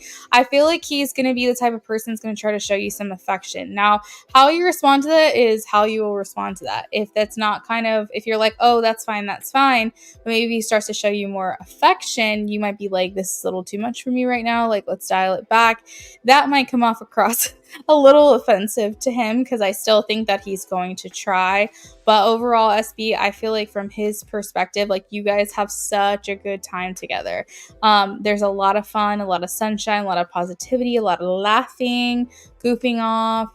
Kind of like when someone says something funny, you kind of lean forward and like kind of like tap their shoulder because they made you laugh, or a little nudge with the elbow. Like I feel like there's a lot of flirtiness that's going on between you guys.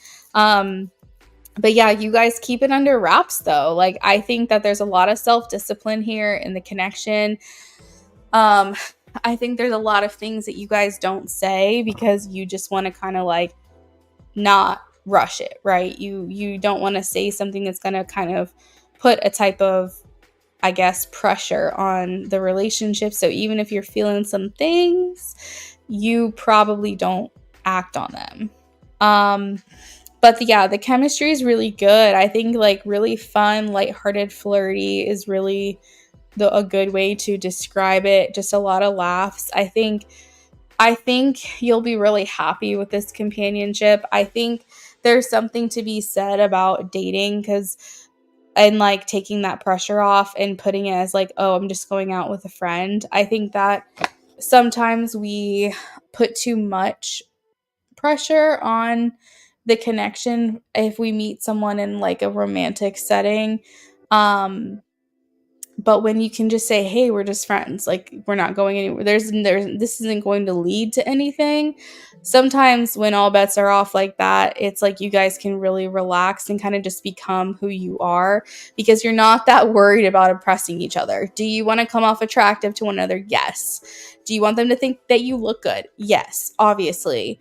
Do you want them to think that you're fun, enjoyable, good company? Yes, of course. But the pressure of feeling like, where is this going to end up? Where is this going? What's going to happen tonight? Are we going to hook up? Like those kinds of things, those are off the table. And so that's really good. But I think you guys just like are having fun. I really do. I think, you're feeling a little effort from him because he's not really feeling like he has to be like completely on 24/7.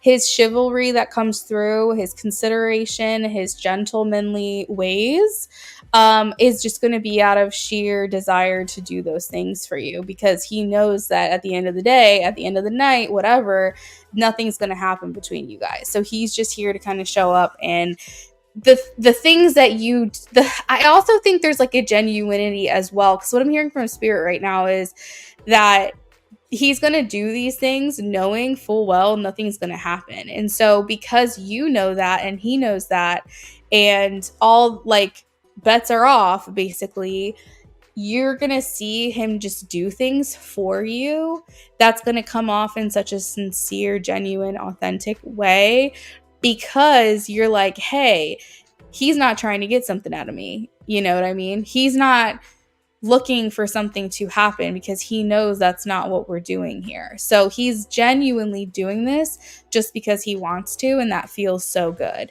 Because a lot of times we don't know, especially as women, I'm sorry to say, but we don't know if a guy does something for us, is it because they're expecting something at the end of the night? You know? SB, someone has told me that before. So if you want to scroll back a little bit, replay, because the replay will tell you what you missed. And you can always like playback speed at like 2 times, and then you'll eventually catch up with the live stream if you want to do that. So I think this is really good. I really think it is. SB, I think you're going to just find a real good connection with this person, and whatever it will be, but it'll be up to you guys to decide through your own free will. You know what I mean?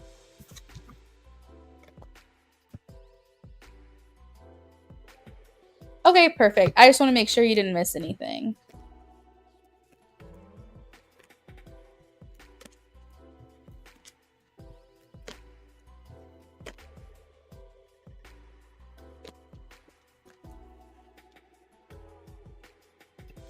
All right, SB, how can I finish out your reading, friends?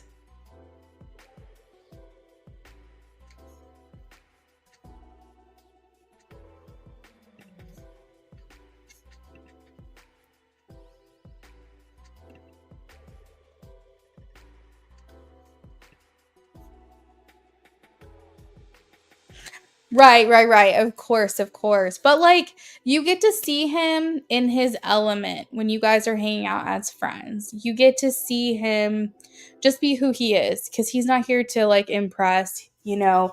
And the things that he's going to do is just through sincerity because he wants to do these things. And I think honestly that's probably what you need right now. You probably just need someone to just like hang out with and like take that pressure off of yourself. You know?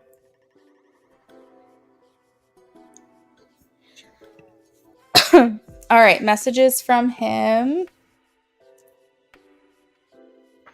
Um SB, do you want the black and blue or sorry, blue and pink messages, the hidden message oracle decks? Do you want the blue and pink? Those are made by some other company, I don't know. Or do you want my channeled messages? Either one works for me. I've got both here. So do you have a preference? Because I have a handmade deck and then I have a blue and pink deck of hidden messages. So it's up to you. Oh my god, yes, I do. Life has been really heavy and I don't unload enough. Mine? Okay.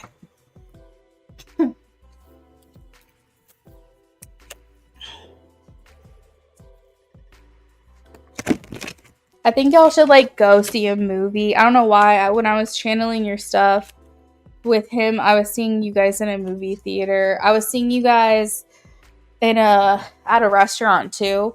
It was kind of reminding me of, I don't know if you guys have Carrabba's where you live, but it was kind of reminding me of that kind of scene where like you could eat there but also get a drink or two or something like that.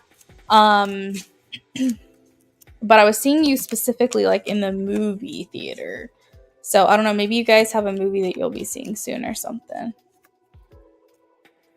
Messages from him, please. Messages from him. Oh, you told him you should go to the movies? That's so cool. That's like a thing that you don't mind doing yourself, like by yourself, but it's not necessarily like the fun thing to do. Like the movies, you can go and watch a movie by yourself and it's like, "Oh, it's good because it's one of those things where you can you're not having to communicate with someone or like feed off of your entertainment being conversation. You can literally just go eat some popcorn, watch a movie and like you're good. You're chilling." But for some reason, it's always funner to like go with someone to a movie, even though it's like one of the most ideal places to take yourself alone. But yeah, I definitely see you guys at a movie theater. Maybe even taking some selfies or something together.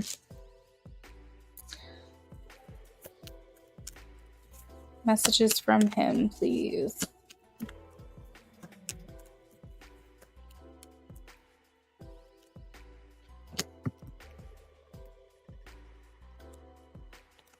He has a heavy emphasis on the word time, Time.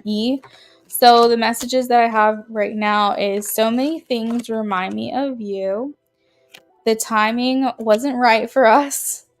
Again, that's in the past, but he says, I need time currently, which resonates. And then he says, no one gets me like you do. I want you. I need you. And then he says, you get under my skin.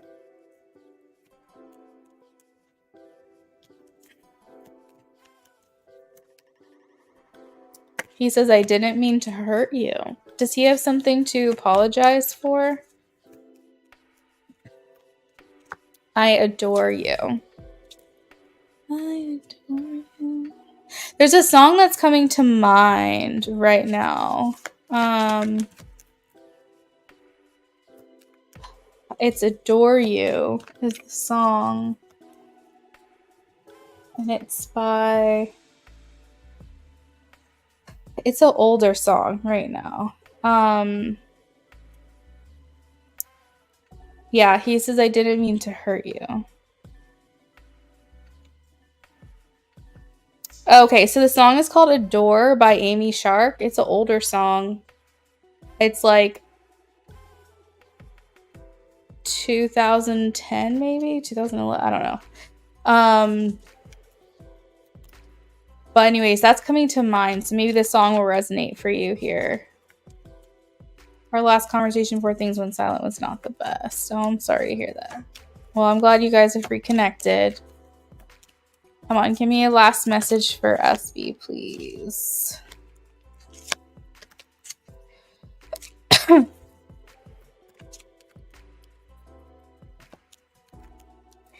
So I know that I said in the 9 card love spread that the in-depth, I know that I had said that neither of you are more like into the other person than the other one is. It's very like equal. Shark, like, you know, when you swim in the ocean, there could be a shark.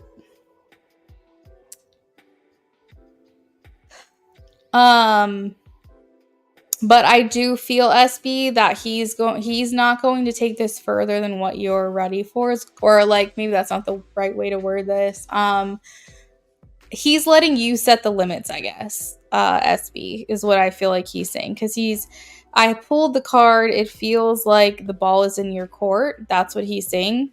But the energy that I pulled from it is like, you, SB, you can set the limit for where, like, how this goes down between us.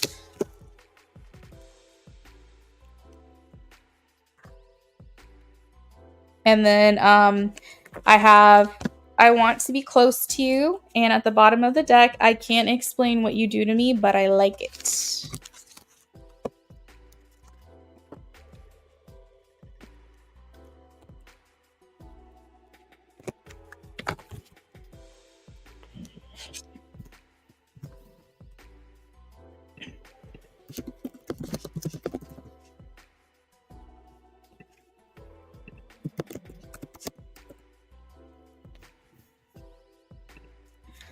So some of the lyrics of Adore.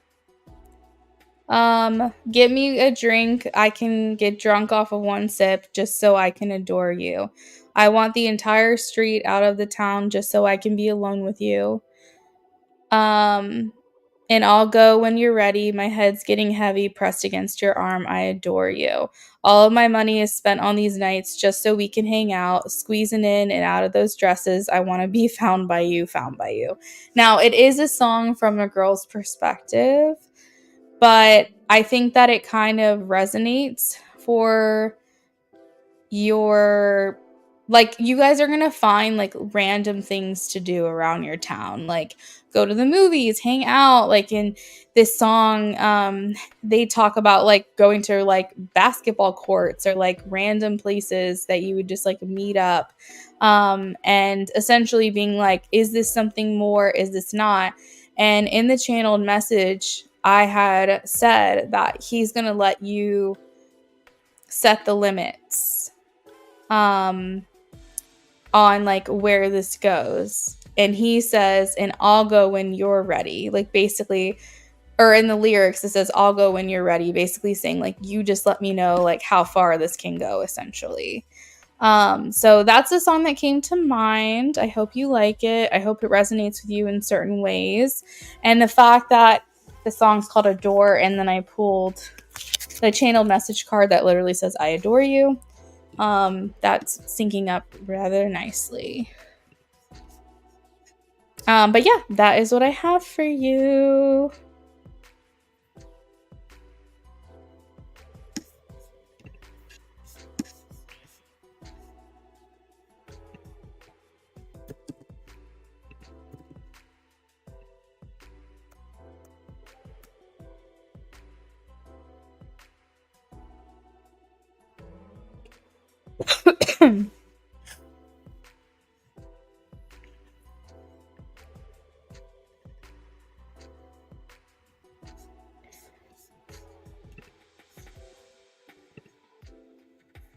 All right, this next one is for James.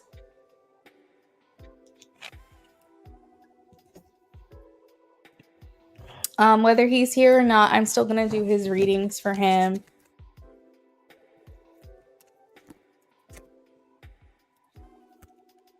But James, if you want to check in with me, feel free. So SB, when do you guys have plans to hang out? Is it soon?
All right, so this is for James. I'm going to run to the restroom real quick and then we're going to go ahead and get started.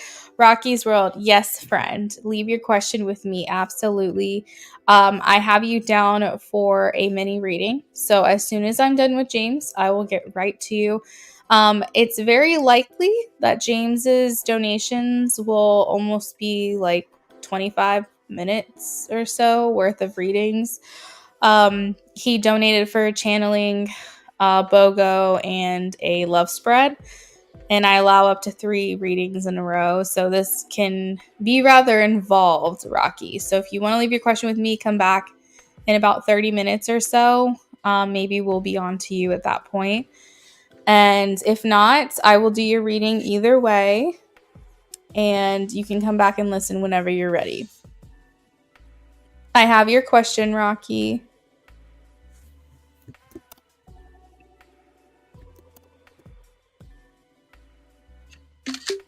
Perfect. All right, really quick, guys. I'm running to the restroom, and then we'll be back with James's reading. We'll get started.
Hey, Rocky, welcome back.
Hey, James. So I'm back.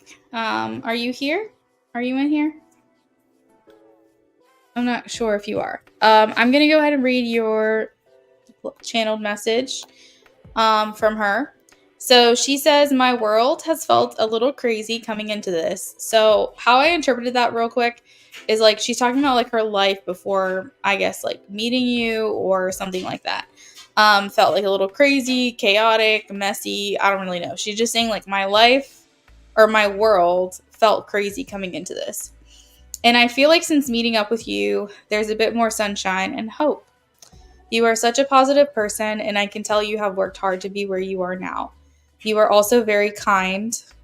I like how you think. It's different, and I enjoy hearing what you have to say and how you view things. You are very interesting to me. I don't know what to make of us at the moment. Is it okay to just take some time to see how things go?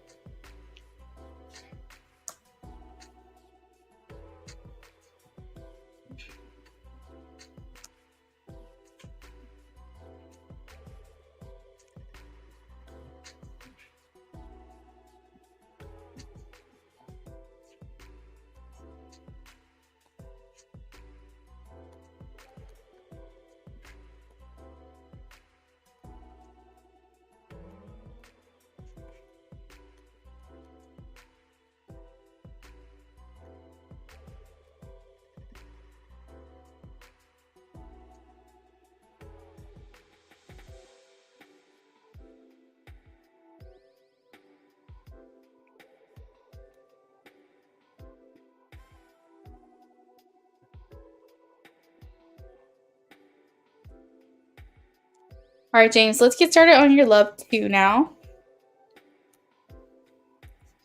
Thank you guys for your patience.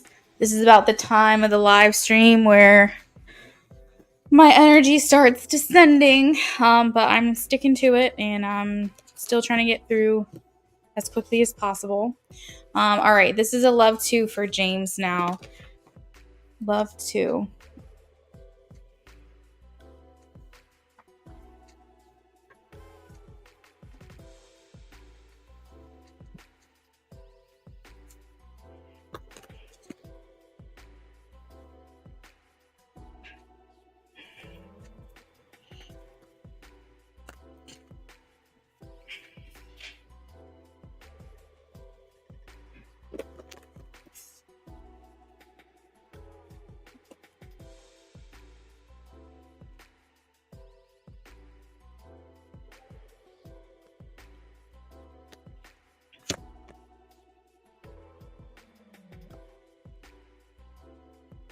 Um,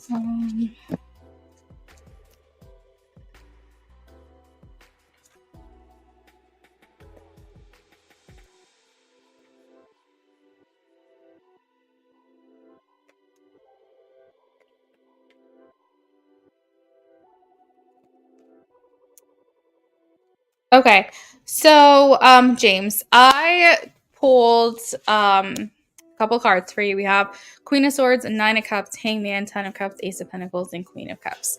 In terms of like, are there any blocks? I got a no. I have the Moon.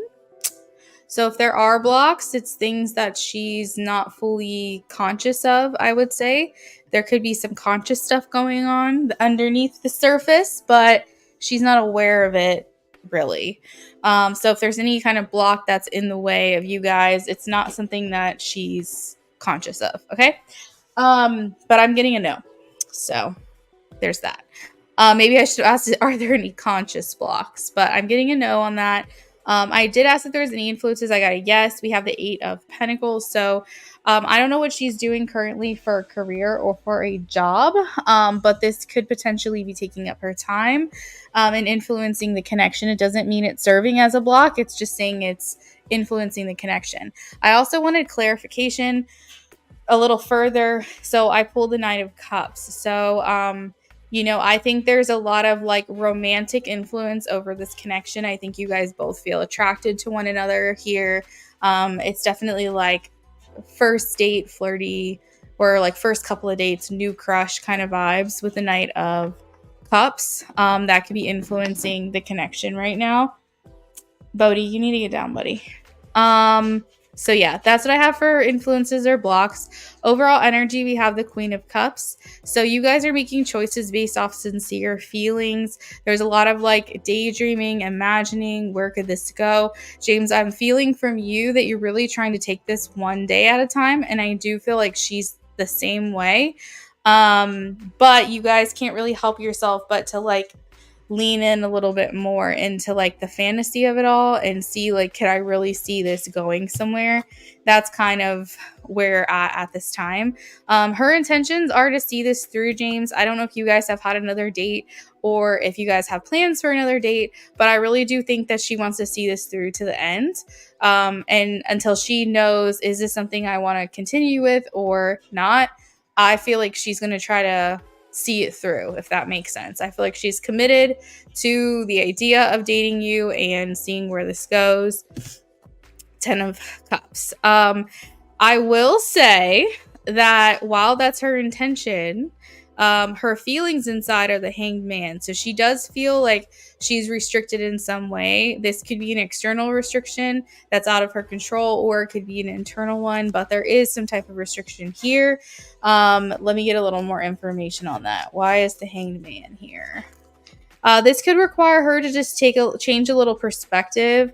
I pulled the Empress cards. This could have to do with like perspective of herself, like maybe self-confidence or self-esteem, something like that.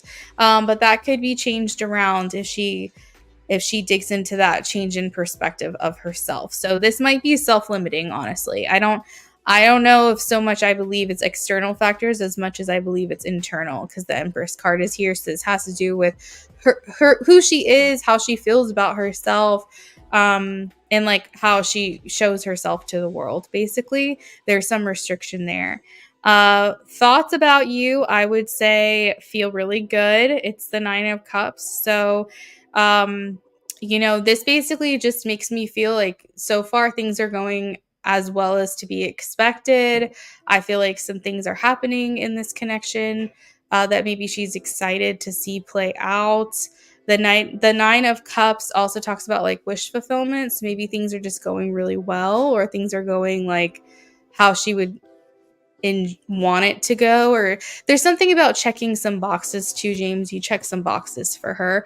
And then how she's showing up for the connection. So I don't know if she's really showing you too much. I think she's definitely showing interest. The Queen of Swords is a good communicator. It's someone who can like speak well. I don't know. Good communication, effective communication. But it's the energy of I'm going to mostly tell you what I'm thinking, but I'm not going to show you how I'm feeling. Does that make sense? So that's kind of her energy. So I don't know if you're really able to pick up too much on exactly what she's feeling deep down for you. I think she is trying to sort it out still, but it seems like what she's showing you is not fully reflecting how she's feeling about the connection inside, which is a lot more positive than what she's making it out to be. So whatever the extent is that she's showing you, like that she's interested in you, she's feeling it stronger deep down. What's the outlook for Emily in your romantic future. So let's see how things are going now. Let's do an energy check-in. What's the outlook for their romantic future together? I'm hoping you guys have been talking more because this feels kind of the same, James, as last time we talked, but it does feel like she's warming up to you. As a matter of fact, that'll probably be in your next channeling. Something to the effect of I'm warming up to him. Let me pull some cards here. Because I kind of hear her saying that.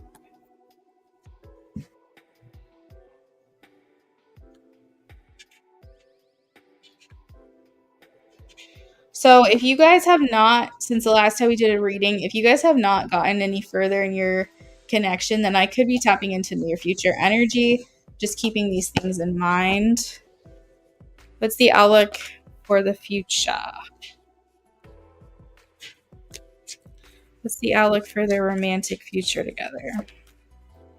It is looking positive. We have the Sun card, which literally means positivity. It's saying that there is potential here. Let's see. We have union, James. I've got like third party stuff going on here. Just throwing that out there. There could be, again, I wasn't seeing any blocks in your connection, but you have this third party that's kind of like hanging over your connection. I don't know if that's you or her. But just know that's kind of, it's almost playing in the background, if that makes sense. So you guys might have to get that situation squared away at some point, but maybe it's too soon to do anything about it. But yeah, I mean, I see celebrations. I see you guys coming together. We have the Three of Cups here, which means like inviting one another to like family and friend events, such as barbecues, cookouts, weddings, baby showers, reunions, that kind of thing. And then I also see you guys working really well together, collaborating, working as a team. This could just be the dynamic of your romantic connection is very teamwork, working together. Balancing and like splitting things very equally. Let's see. Show me the romantic future in a card, please. I think overall things feel very open, James. I feel like if she's getting the reassurance from you that she needs and you're getting the reassurance from her that you need, these third party situations will just fall away and resolve themselves. But just know that right now in the beginning stages of this connection that they are still present. And it doesn't necessarily mean an active third party. There is a difference, okay? This could be like a dormant third party situation, which means that this could be an ex of hers that she's still healing from, or, a friend that was kind of like a love interest at one point. Maybe it never really went anywhere, but she's still hanging out with him, like those feelings could be lying dormant, or this could be you specifically too. It doesn't mean there's an active third party participant romantic interest. It just means that there could be some kind of residual stuff going on that needs to be resolved there. But maybe as you guys strengthen your bond together, those other things will fall away.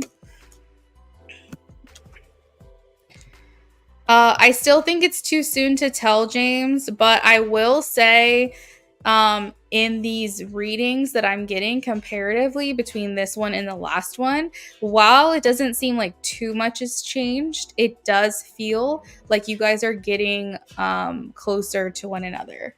Okay? Remember I said she's warming up to you. So that is current energy or near future energy.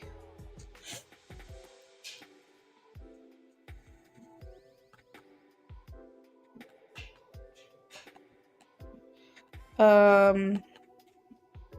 right, let me check out your second BOGO, and then we're going to move on.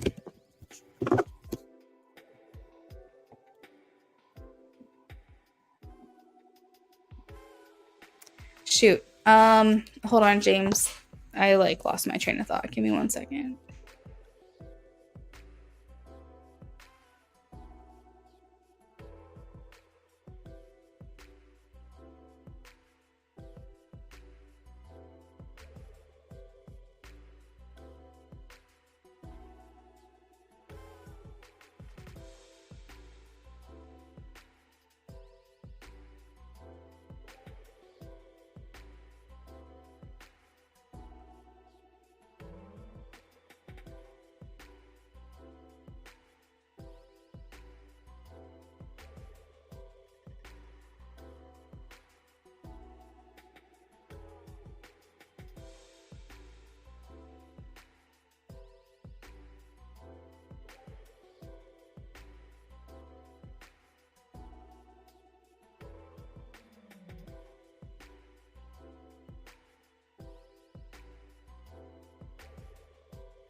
Okay, we are back and I am shuffling for your second BOGO, and then we're moving on to Rocky after this, then Terry, and then I will be signing off for the night.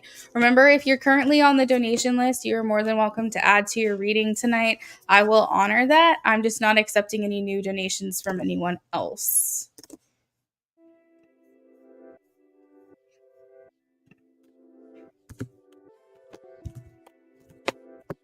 Last question for James. Any guidance from Spirit regarding our relationship together?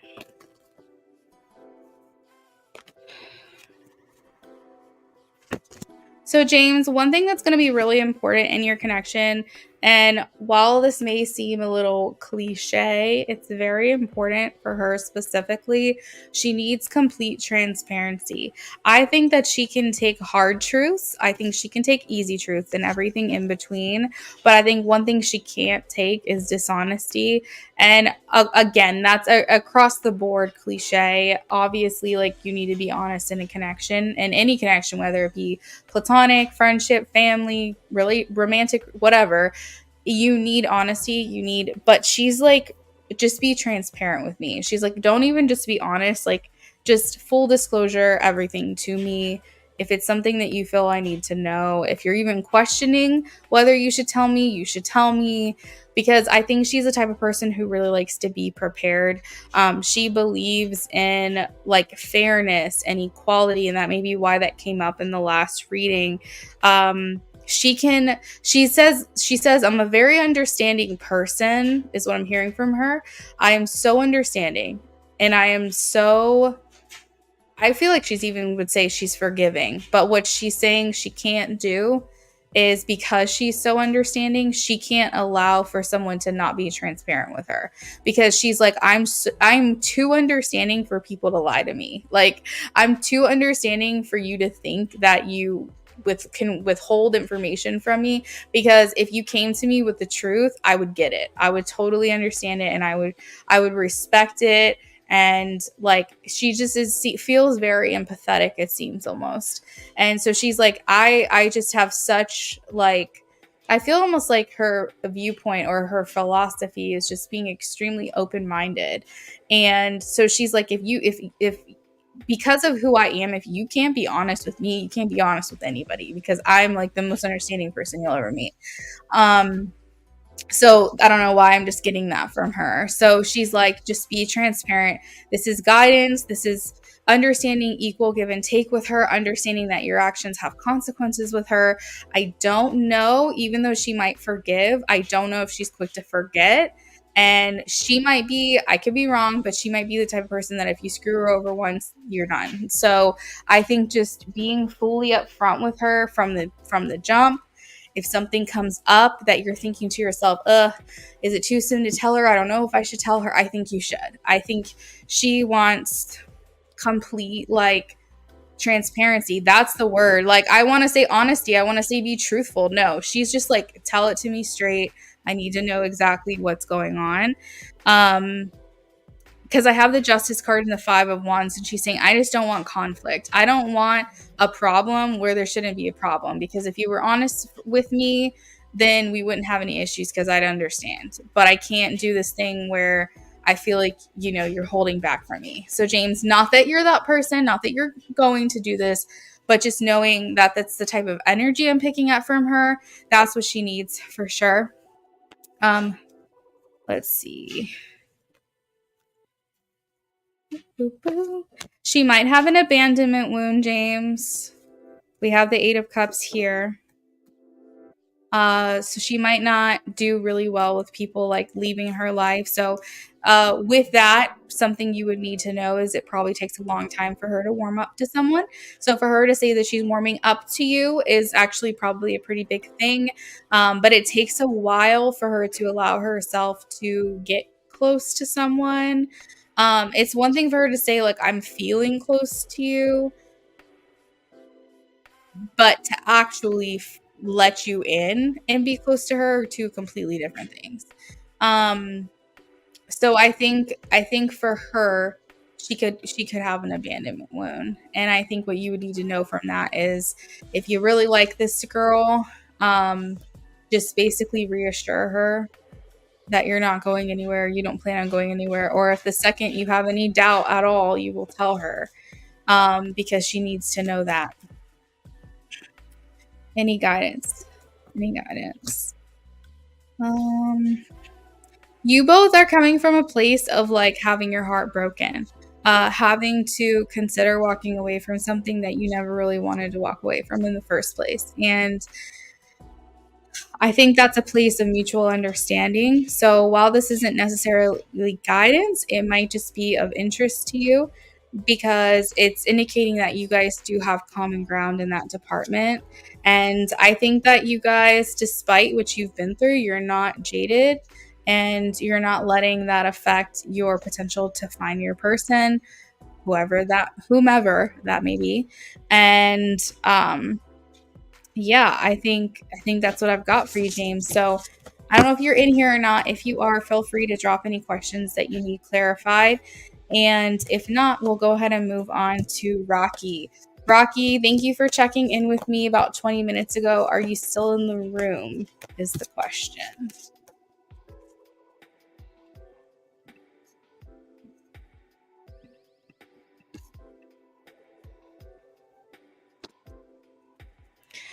Hey there. Okay, so you said, how does JP feel about me versus your coworker? He's a work colleague who keeps staring at your bay, but really won't say anything.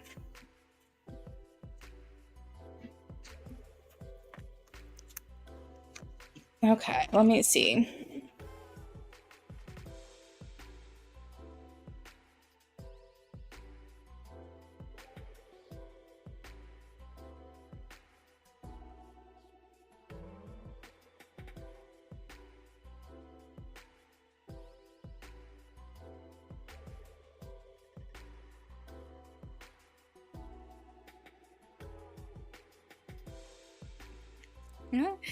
Okay, now, are you asking because you and Claire work in the same direction or in the same area? Are you just trying to figure out who he's paying attention to, or are you certain that he's paying attention to you, but you just want to know how he feels versus Claire?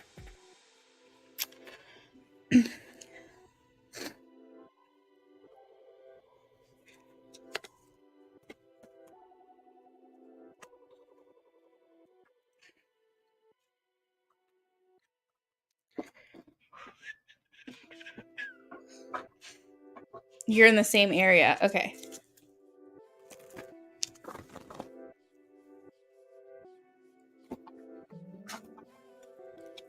All right. So, Rocky, I need you to tell me. I'm gonna have two different decks. I'm gonna pull a couple cards for him or for her, and I'm gonna pull a couple cards for you. So one of the decks are gonna be for Claire, and one of the decks are going to be for you. Okay? Do you just tell me who you want to be assigned to? Do you want the moon or do you want the stars?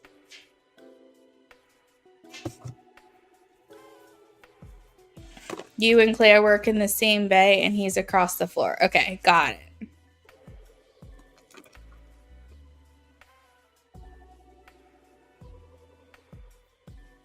Okay, so you're going to have the moon. I'm going to give Claire the stars. All right, let's see how he's feeling for you.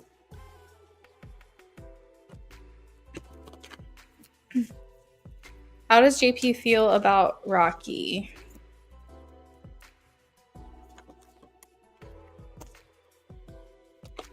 You give like this toasty or toasted. I don't know what this is, but it's like I don't know, this like warm, silky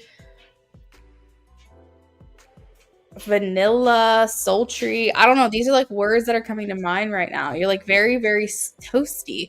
And I feel like that's kind of like what he's thinking of you. He's like, oh, what does she smell like? Oh, like she looks so good. She looks like her skin is so soft. She looks like she smells like warm vanilla. Like, I don't know. There's something about you in particular that he just like feels this like, I don't know why toasty is like the only word that I can think of. He's just very drawn to you. I would say radiant is probably the word that I would use. Um, he feels attracted. I have the sun here. So maybe you're just like very much in your sun sign energy. So, um, where do you know in your birth chart at all? Do you know where your sun is?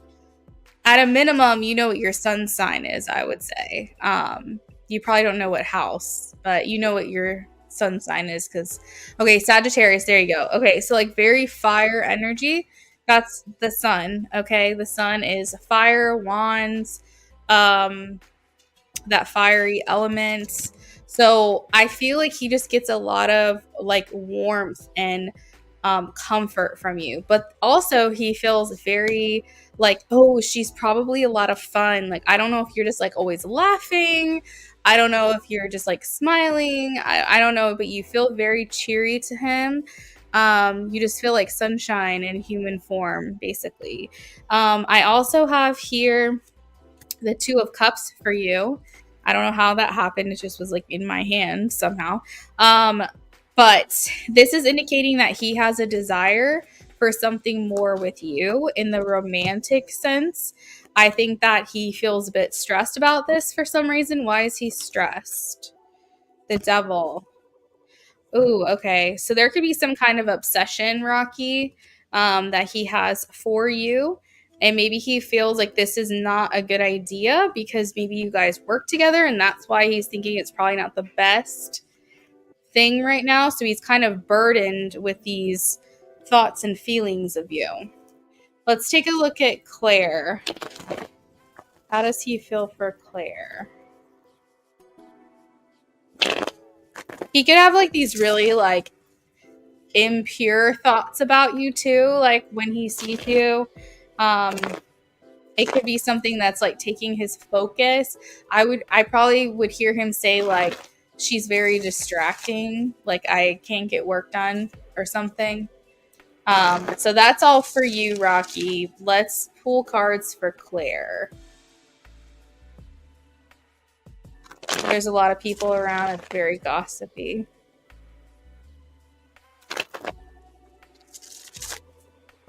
How does JP feel about Claire?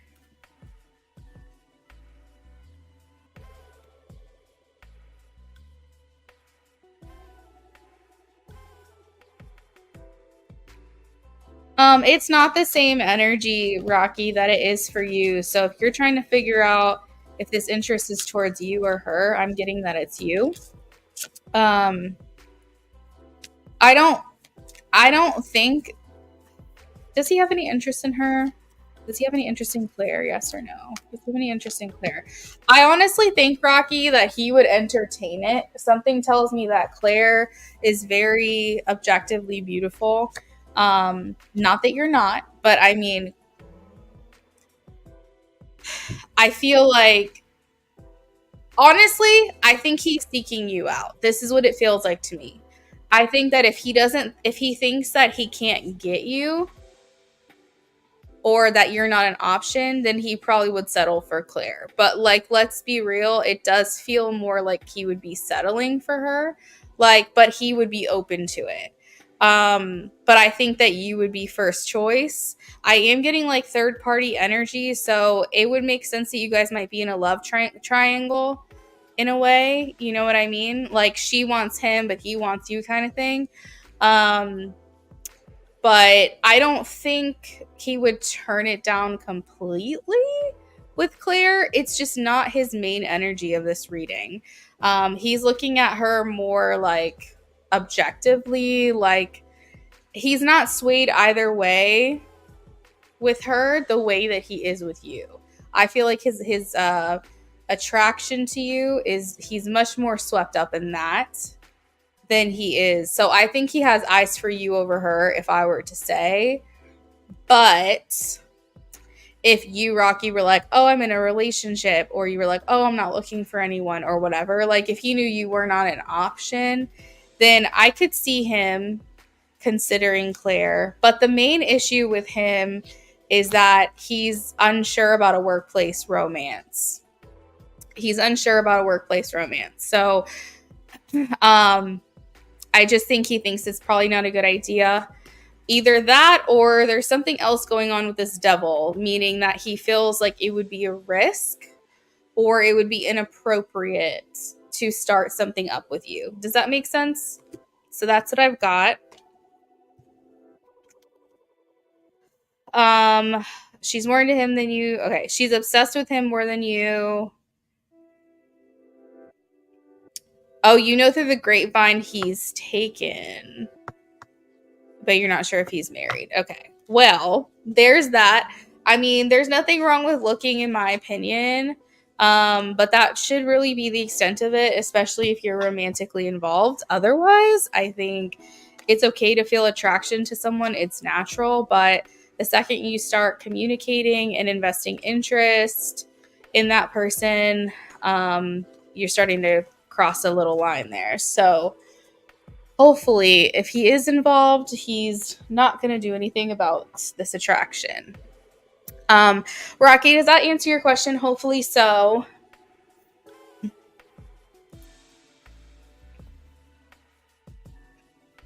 It's fun, but yeah, perfect. All right, Terry, you're up next, friend. Are you still in here?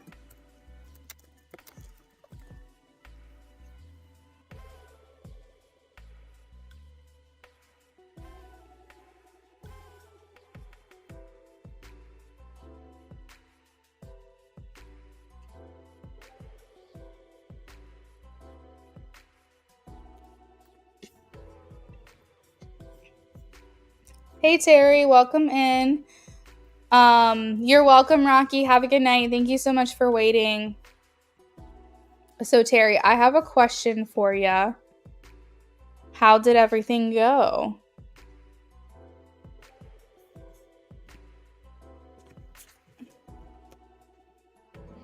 I haven't had a chance to talk to you. How did everything go? How are you?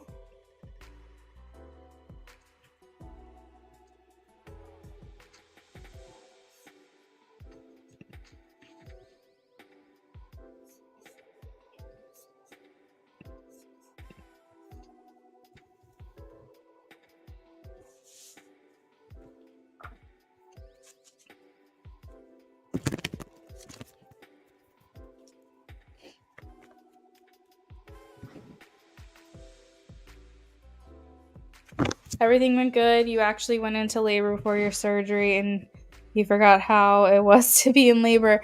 Wow. Okay. So you ended up not having a C-section? Is that, or did you, but you just went in earlier than you expected? So how are things? How's it getting adjusted? How's baby?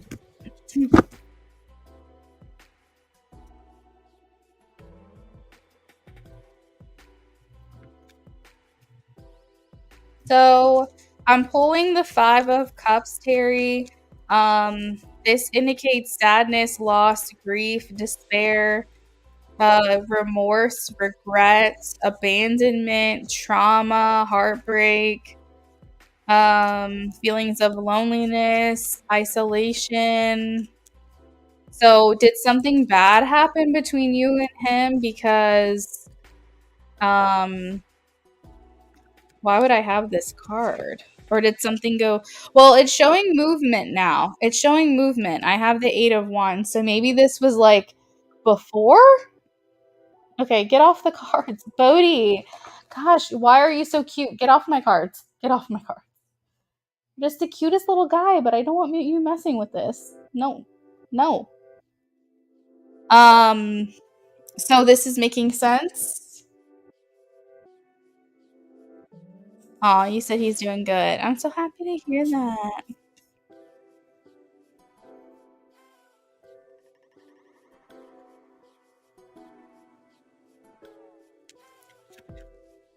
There's some movement here with the Eight of Wands. What's this movement? This movement. Oh, taking action. Did you what is this? It almost feels like there was some action that was taken, like almost like we're waiting, we're waiting, we're waiting, we're waiting. Like we're basically in limbo, we're in purgatory, nothing is really happening. Suddenly, a snap decision is finally made. That's the energy.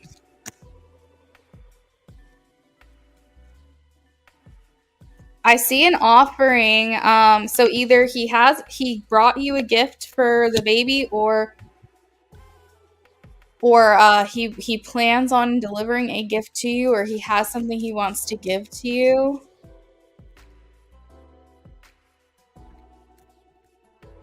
Big changes, celebrations,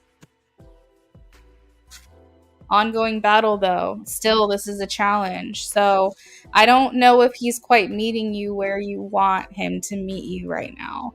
Um, the Nine of Wands is like a challenge, an ongoing battle, something that's like you're still dealing with, which kind of sucks because you feel like you're not getting from him what you need from him, even still. I do have that there's like karma. I don't know if you believe in like this or not. But like a balancing of the scales is happening around you right now, Terry. There's a lot of good that you have done, and I feel like it's coming back to you. And maybe it's not coming back to you in the way that you pictured, but you've got a lot of good coming for you. And you'll know it when it happens because you're gonna be like, oh, that's it. That's what she was talking about. Um, let's see. So I feel like he's feeling very overwhelmed, Terry, if I can be honest with you. Like I feel like he has let you down um in some capacity, whether that's like in full, he's just completely dropped the ball, or he's just not living up fully to expectations. He definitely feels like that's what he's doing. Um, I feel like he's viewing you as you. Did you cut him off or something? Because, like, I feel the Knight of Swords here being like a big change that kind of came out of kind of somewhat unexpectedly. You were very direct and honest, and maybe you warned him, um, or like you took a stand, or you set some rules. I don't really know what this is, but it's like he feels like things were coming from you, things were just like very matter of fact. I don't know how else to word that. Um, you warned him. You actually warned him. Okay. I was gonna say, like, that's a word I don't use very often. Um, yeah, that's kind of crazy.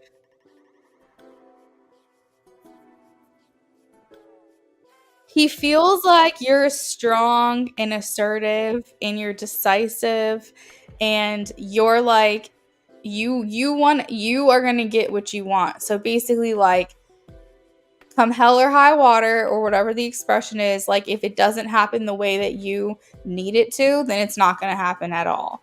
Exactly. That's the energy. That's what I mean.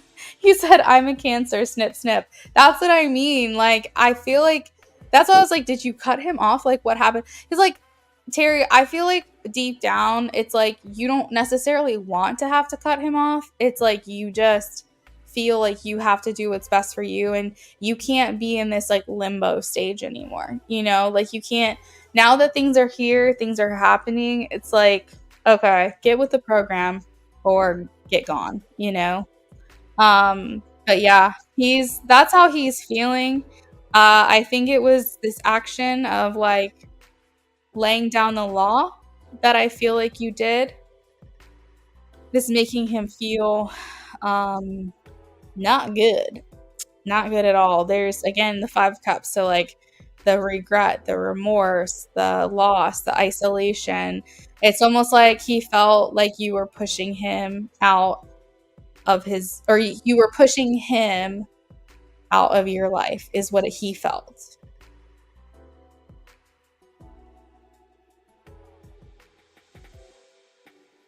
Are you kidding me? Oh my goodness.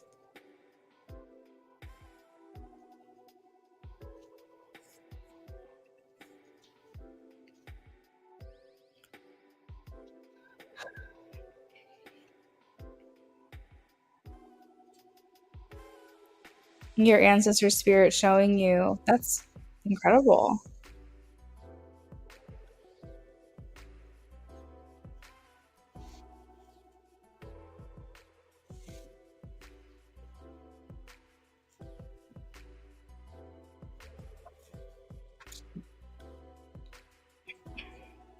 So, do you feel comfortable telling me if he showed up?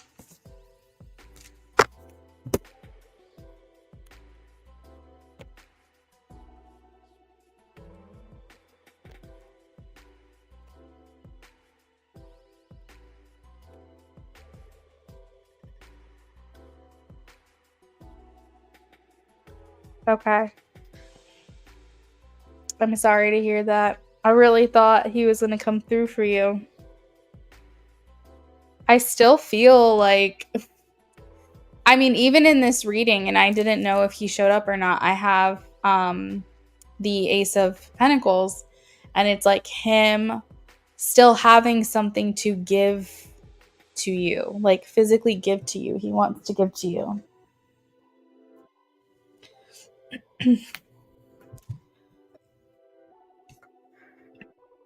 I don't know if he has like a gift for the baby or something. I just don't understand why he can't make it there. I don't understand why he can't make it be present. Like this is such a pivotal moment, you know. Um I will say right now, Terry, there's a little bit of introspection that he's got going on because I did see the 4 of swords, but if I'm completely honest with you, I think he's more so like contemplating and ruminating on what you're doing. Like he's thinking about what you've said, what you've done, etc. He's more focused on the things, your actions versus his own right now. That's basically where his headspace is.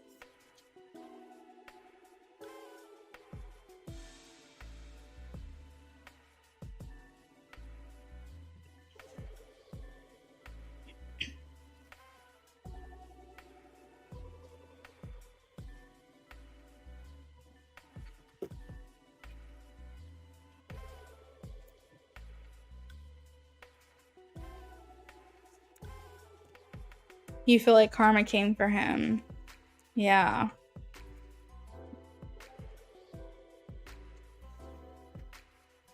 Ow.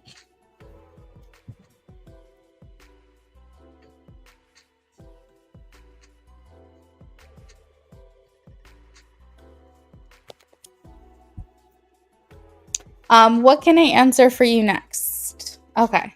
So how does he feel about that? Because we've been back and forth. And I told him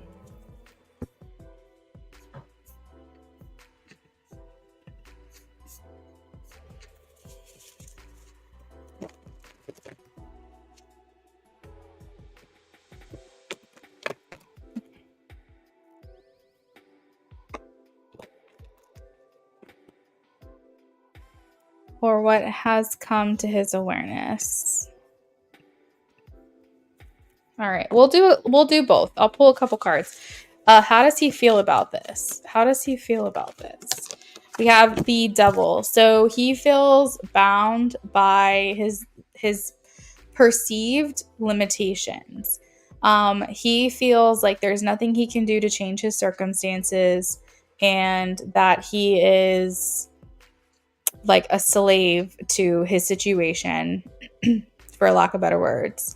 And that he's kind of in this like victim mindset right now, Terry, where he's like, I can't change. There's nothing I can do. This is the situation I'm in. And like, there's nothing I can do about it. I don't see him seeking out solutions right now. I don't even think that he has the effort or know-how or wherewithal to put in the effort to figure out solutions. I think he just doesn't, frankly, have the desire to figure something out. He just thinks that he is bound to the situation he's in. He's bound to his circumstances. The devil indicates that he is not really in a place to try to do better. As I say every time this card is pulled, is that this is the self-limiting beliefs that you put onto yourself, the things that stop you from being the best version of yourself, you know? So I think he's doing this kind of like self-imposed imprisonment, I suppose you could say. And I don't see him being prepared to make any changes in that.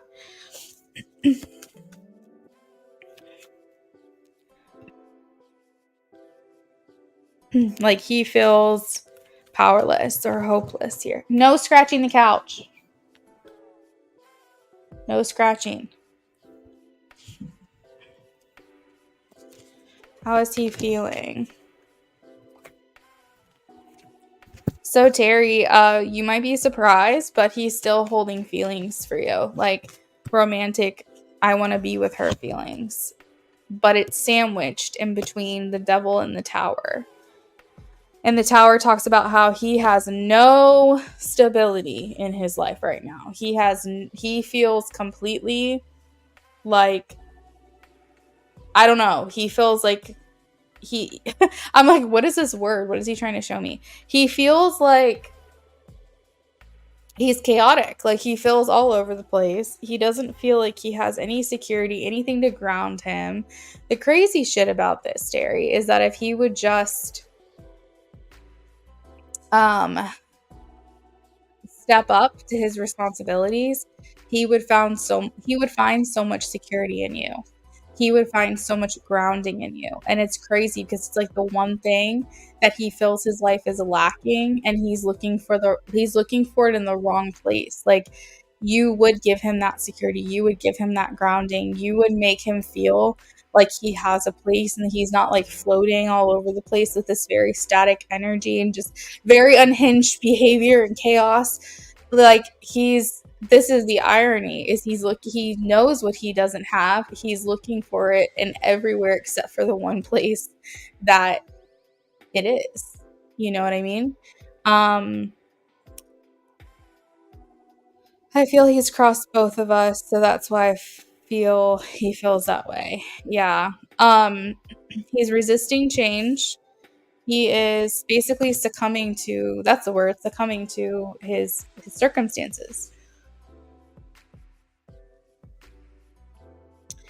I felt him so much earlier, I was denying it. It doesn't surprise me. All right, let's see what has come into his awareness here. What has come into his awareness about them?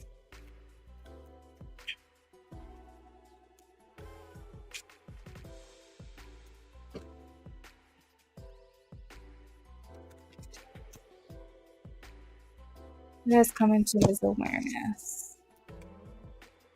So right now, he feels like you're too good for him. He feels like you could have anybody you want. Why him? He feels like, this is weird. It's contradicting. He says, why would she want me? She's too good for me. She's too strong for me. She could have anybody she wants. Why me? And then he also is like, she's my family. Like he views you as his family, which is bizarre because he treats you completely differently than his other family. So like, why is he saying my family? But maybe he feels like you guys will always be connected now or something. I I think ideally, he's saying in a perfect world, things would be easy between you guys. Like, the hard part would be over and easier times ahead.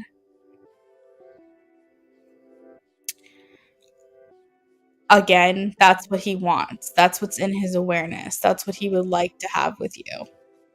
I don't feel that he's in a position to make that happen right now because he's kind of having like a pity party and kind of victimizing himself at this time.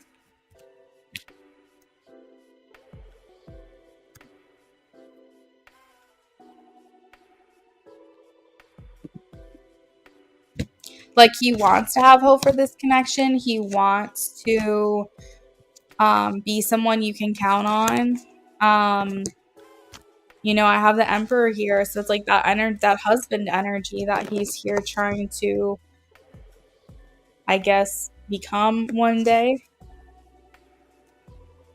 But he has a lot of hopes and dreams and not a lot of plans to make things happen. Why was she feeling him so much earlier? Why was she feeling him so much earlier? Six of Cups. So you were feeling him because he was thinking of you. Six of Cups talks about reunion and reconciliation. So he's saying that the reason that you were feeling him so much is because he was thinking about you and wanting to be with you, wanting to reunite, thinking of a way to make contact with you again. Does that bring any clarity to you, Terry?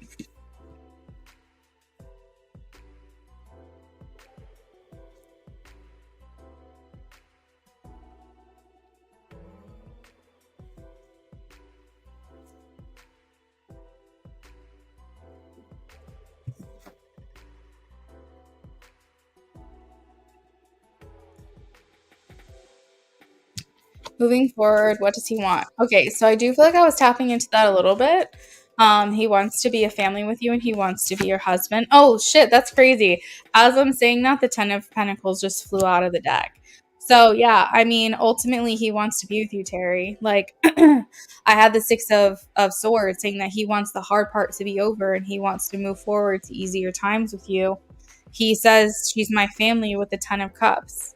He says, I want to be her husband and I want to be the father with the Emperor. And he says, with the Ten of Pentacles, like, I want us to grow old together. I want this to be long term. I want us to be a family unit.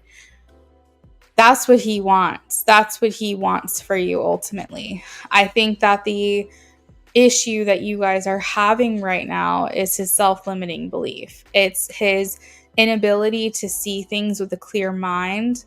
It's his inability to create solutions, and he kind of can be a little bit like self-pitying and victimizing himself. Essentially like, oh, I'm just succumbing to my circumstances, I'm just a slave to my circumstances. Whereas like a person who really wanted to change and do something about it, they would just do it. Like, they wouldn't sit there and talk about it, they'd be about it, you know. And I just feel like that's kind of the place that he's in. He's really the only thing stopping himself from being with you. So he has to work on that. He has to stop putting you so high up above him that he feels it's unattainable. And that is something he will have to work on. And until he has that like mentality that he needs to make changes and find a solution rather than just sitting there and complaining about his situation, you until he gets there, like, you're not going to see that change in him. Someone can have such strong, desire in their heart they could want something in someone so badly, but because they don't feel good enough or whatever, they're going to find every excuse in the world because they are unwilling to do the work. Luna, you always been saying that, how when I ask about someone that they always put me on a pedestal. Yeah, and that's what he's doing, and here you are, like, Terry, you're even more magical to him, like, birthing this child of his, like, you're more ethereal, you're more unattainable to him for whatever reason, because you're magic, like, you're the closest to heaven that will ever be on this planet. You literally were a portal from the spirit world into the earthly realm. Like, you literally brought in his life into this world. And I feel like it's just like even more intimidating now, which is crazy. Not to mention, the more connection that you build with your son, the more inferior Xavier is going to be, because he's going to feel like every day that goes by, he's losing that connection to his son, and he's losing that connection to you, and you're building a bond that he is losing to every single day, and he's going to feel even more inferior to you, especially because I think this is his first kid, if I'm not mistaken. And so he's going to be looking at you as like the person who knows how to do this, knows how to do that. He doesn't want to be the person that you have to teach everything to, but here we are. And that is the situation that he's putting himself in. If he had been there from day one, then he would learn as you go. But it's like all his fears, that's the crazy part, is like everything that he thinks his life lacks, he would find with you and your son. And everything that he fears, he would be able to face them if he was with you and your son. But he feels like paralyzed in that, in fear. And instead of facing them and overcoming them, he's just like thinking about it. And that's his problem.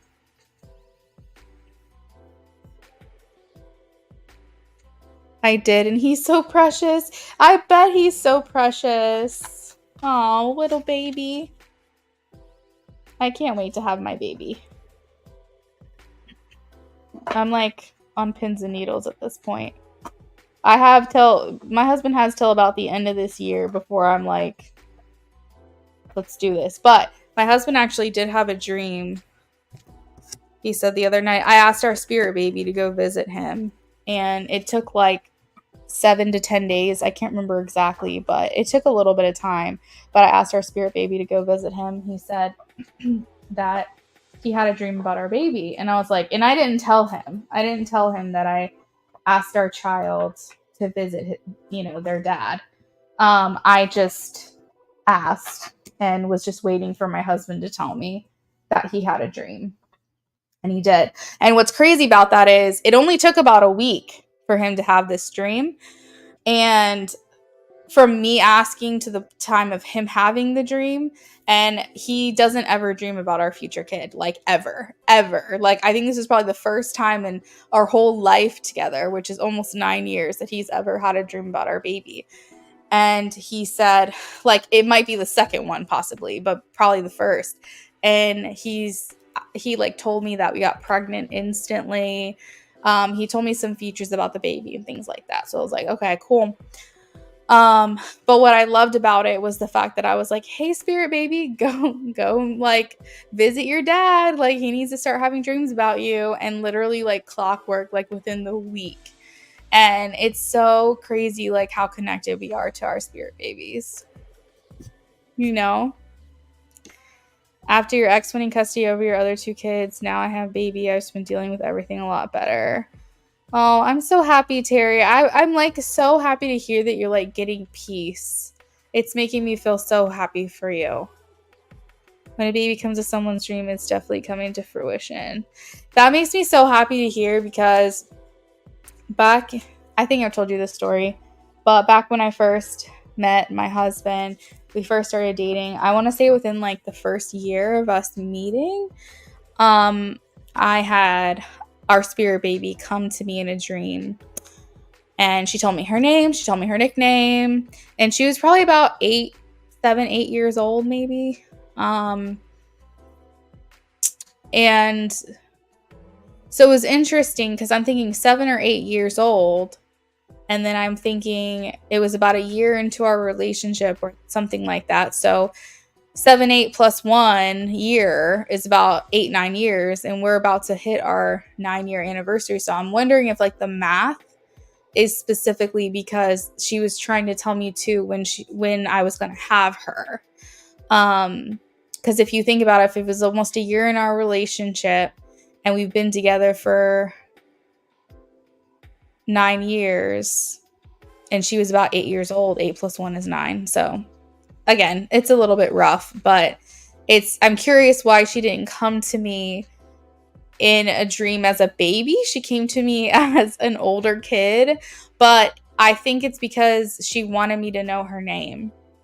And so it makes me wonder too, like, are we having a girl? Because we went to a medium, we got a reading from a medium, and she told us a girl. And my whole family has believed my whole life that I'm having a girl. They like can't picture me with a son. My whole family, like my mom, my sister, my brothers, like they're all like, no, you're having a girl. And I feel like I'm having a girl. But my husband had a dream we had a boy. But I've had dreams like that too. So I don't really know. It could be either. But one thing I know for sure is the name that we're going to name our kid. I definitely agree with you on that, Terry. Like, I've had a lot of visitation dreams, and I've had a lot of just like dreams. And I've gotten a lot of detailed information about these things. And I just have had a lot of like prophetic dreams, like a lot of things that have come true in my dreams.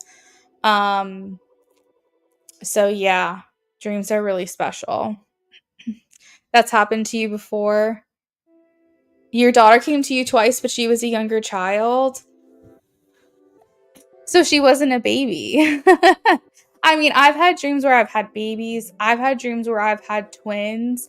Funny thing is a lot of people are like, oh, maybe you're going to have twins. Like a lot of people say that to me. And I'm just like, what are you saying to me right now? Because I keep thinking I'm having 2 kids, even though my husband is adamant that we're having 1 child, but I keep seeing 2 kids. And I always thought it was going to be 2 girls. But people are like, oh no, like you might have twins. There's like a boy hanging around you. And I'm like, I don't know. It's weird. And then I had a dream that my biological father got someone pregnant, and they gave the twin babies to me and my husband, and they were both boys. And like I raised them, and I could feel the love that I had for these babies in my dream. Like it was overwhelming, the kind of love that I felt, even though they weren't mine. They were related to me, but they weren't my children. And so I don't know, like twins have been in my dreams. I've gotten messages from people here and there about, oh, what if you have twins? I truly don't know. But what I'm certain of is that I'm having a daughter at some point. I just don't know how or when that's all going to go down. She was a bit older. Your friends been wanting a child, and you had a dream a year before their kid was born. I told them they'll have a girl. Oh my God, I love that. And they have their baby girl. She's about 2 to 3 years old now. Oh, that's so beautiful. Oh, I love that, Terry. That's awesome. Did I tell you about how kind of like my whole tarot journey started? Was I had a dream my sister was pregnant before she told me, and she actually was. So I remember waking, like in my dream, I was throwing her a baby shower, and she was wearing pink. So I think in my dream, I dreamt that she was having a girl, but she actually ended up having a boy. But we were throwing her a baby shower, which I ended up throwing her a baby shower. And she was wearing like this pink dress. So I guess I interpreted that as her having a girl if she was wearing a pink dress. But what's funny is at the baby shower, she ended up wearing a maroon pink-ish dress, very tight fitting, exactly like how I pictured it in the dream. So I'm wondering if maybe I was dreaming a little, maybe I thought it was going to be a girl because of the color she was wearing, but maybe I was just dreaming what she actually was going to wear at her baby shower. So anyways, I wake up and I was like, Rachel, oh my God. I was like, I had a dream that you were pregnant. And she's like, oh, really? That's so crazy. Yada, yada, yada. And like, she was in Texas at the time. visiting my brother for his graduation. And she came back on my around my birthday. She came over to my house and she dropped off a gift. And inside the gift was a shadow box. And it said, "Dream a little dream of me." And I was like, "Oh my God, I love it," because it had like a little dream catcher and it was just so cute. And I have a picture of it in my office if you ever want to see it. And she's like, I was like, "Oh my God, thank you so much. This is so cute. I love it." And she's like, "Don't you think something is missing?" And I was like, "I don't know. Like, I'm just a very grateful like gift receiver. Like, if someone gives me something, I'm gonna love it. And it might be confusing at first, but I'm gonna love it." And she was like, "Look at the back." And inside the envelope was the sonogram, so that the sonogram could be put inside the shadow box. And it took me a second, but I saw like her information and I was like, "Are you pregnant?" Like, we have it on camera and everything. And I was freaking out. And she was like, "I actually have to tell you." She was like, "You knew I was pregnant before I told you." And I was like, "Really?" And she was like, "Yeah, remember that dream you had?" And she's like, "I already knew I was pregnant at that time, but I hadn't told you yet." And that's why she got me the shadow box with "Dream a Little Dream," because I dreamt it. And that kind of catapulted a lot of things, a lot of dreams that I've had. I've had mediumship dreams. Brennan's dad actually came to me a couple months ago and he was showing me a memory that he had with Brennan's sister. Brennan's dad has passed away. And you probably saw the little TikTok reel that I made of it. But basically, he was sharing a memory with me that he had of his daughter and giving me specific details. So that way, when I woke up, I could go to her and I could be like, "Hey, I had this dream of your dad. Like, did you ever do this with him? XYZ." And I was like giving her specific details. And I was like, I was dreaming of like Beanie Babies. You were sitting on the floor playing with Beanie Babies, and he was sitting in his chair just like watching you, really enjoying you. I was like, I don't think anyone else was around. And if they were just like outside or upstairs. I was like, but he was sharing this memory that he had watching you play with your Beanie Babies. And she was like, "Yeah, he actually gave me this Beanie Baby." And she's like, "I'm sure I had a lot of different ones, but she's like, I had one in particular that he got me." And I said, "Was it a Dalmatian Beanie Baby by chance?" And she said it was a Dalmatian Beanie Baby. Actually, it was. And if you Google Beanie Babies, Dalmatian Beanie Babies are not like the first things that come up. It's usually like a golden retriever or a kitty cat or whatever. And I dreamt the Dalmatian specifically. And she's like, "Oh my God, this is so crazy." And I was like, "I feel like he was sharing a memory with me that he has of you in my dream. And he wanted me to share it with you." And she's been really missing him a lot. Anyways, I'm not going to keep you up any longer, but that was pretty cool. And there's a lot of different dreams that I've had like this. And I feel like I have a lot of mediumship dreams. I have people who have passed on that come to me in my dreams to pass a message on. That happens a lot. Like, they know that I believe and they know that I can be a medium for them if they want me to be. And that's why I know that I have mediumship abilities, because if I can do it in my dreams, that I could do it in real life. But I'm not there yet, and that's okay. I'm not going to rush my process. But I've had multiple people come to me in my dreams to pass on a message to someone who's still here. And it's crazy. Yes, you're right. To be that crazy accurate is insane. Like, of all the Beanie Babies that exist, I knew it was a Dalmatian puppy. Like, that's just, you can't make that shit up. Um so anyways, that was wild, but yeah, that's why I feel so strongly about asking your spirit babies to come visit you. And I'm sure, Terry, your baby came to you in your dream too, you know? Even if you don't remember it, I'm sure your baby still came to you. And the fact that you can do the same thing is really cool. So I feel connected to you in that way. But yeah, I could share so much more than that, but that's where I'll leave it for the night. I got some things to do, and I'm sure you have things that you've got to do too. But congratulations. I'm so happy for you.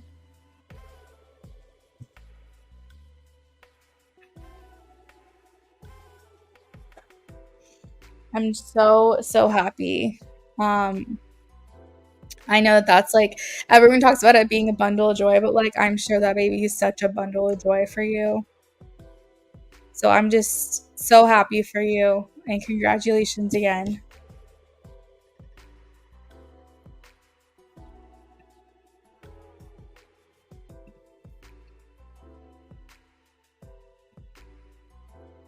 Way before you got with his dad. Yeah. And then, like, even now, it's even stronger, I'm sure. He's a blessing. I'm embracing it. Thank you. You're welcome. All right. Well, have a good night. I'm going to go ahead and sign off. Y'all will see me. What's today? Thursday? Oh, today's Friday. Holy shit. I didn't realize it was Friday. Wait. Oh, no. It's Thursday going into Friday. I literally thought that I missed an entire day somehow. Thursday going into Friday. So, yeah, y'all will see me today on live. You'll see me Saturday and you'll see me Sunday. Thank you, Terry. I am. I can at least talk without it being painful because the air was very dry and it was just like very painful to talk. But yeah, I'm doing okay now. And I'm glad to be back. I've literally been missing for half of the month, so it's really time to get back into work. Have a good night, Terry. I will see you soon. Bye, everyone.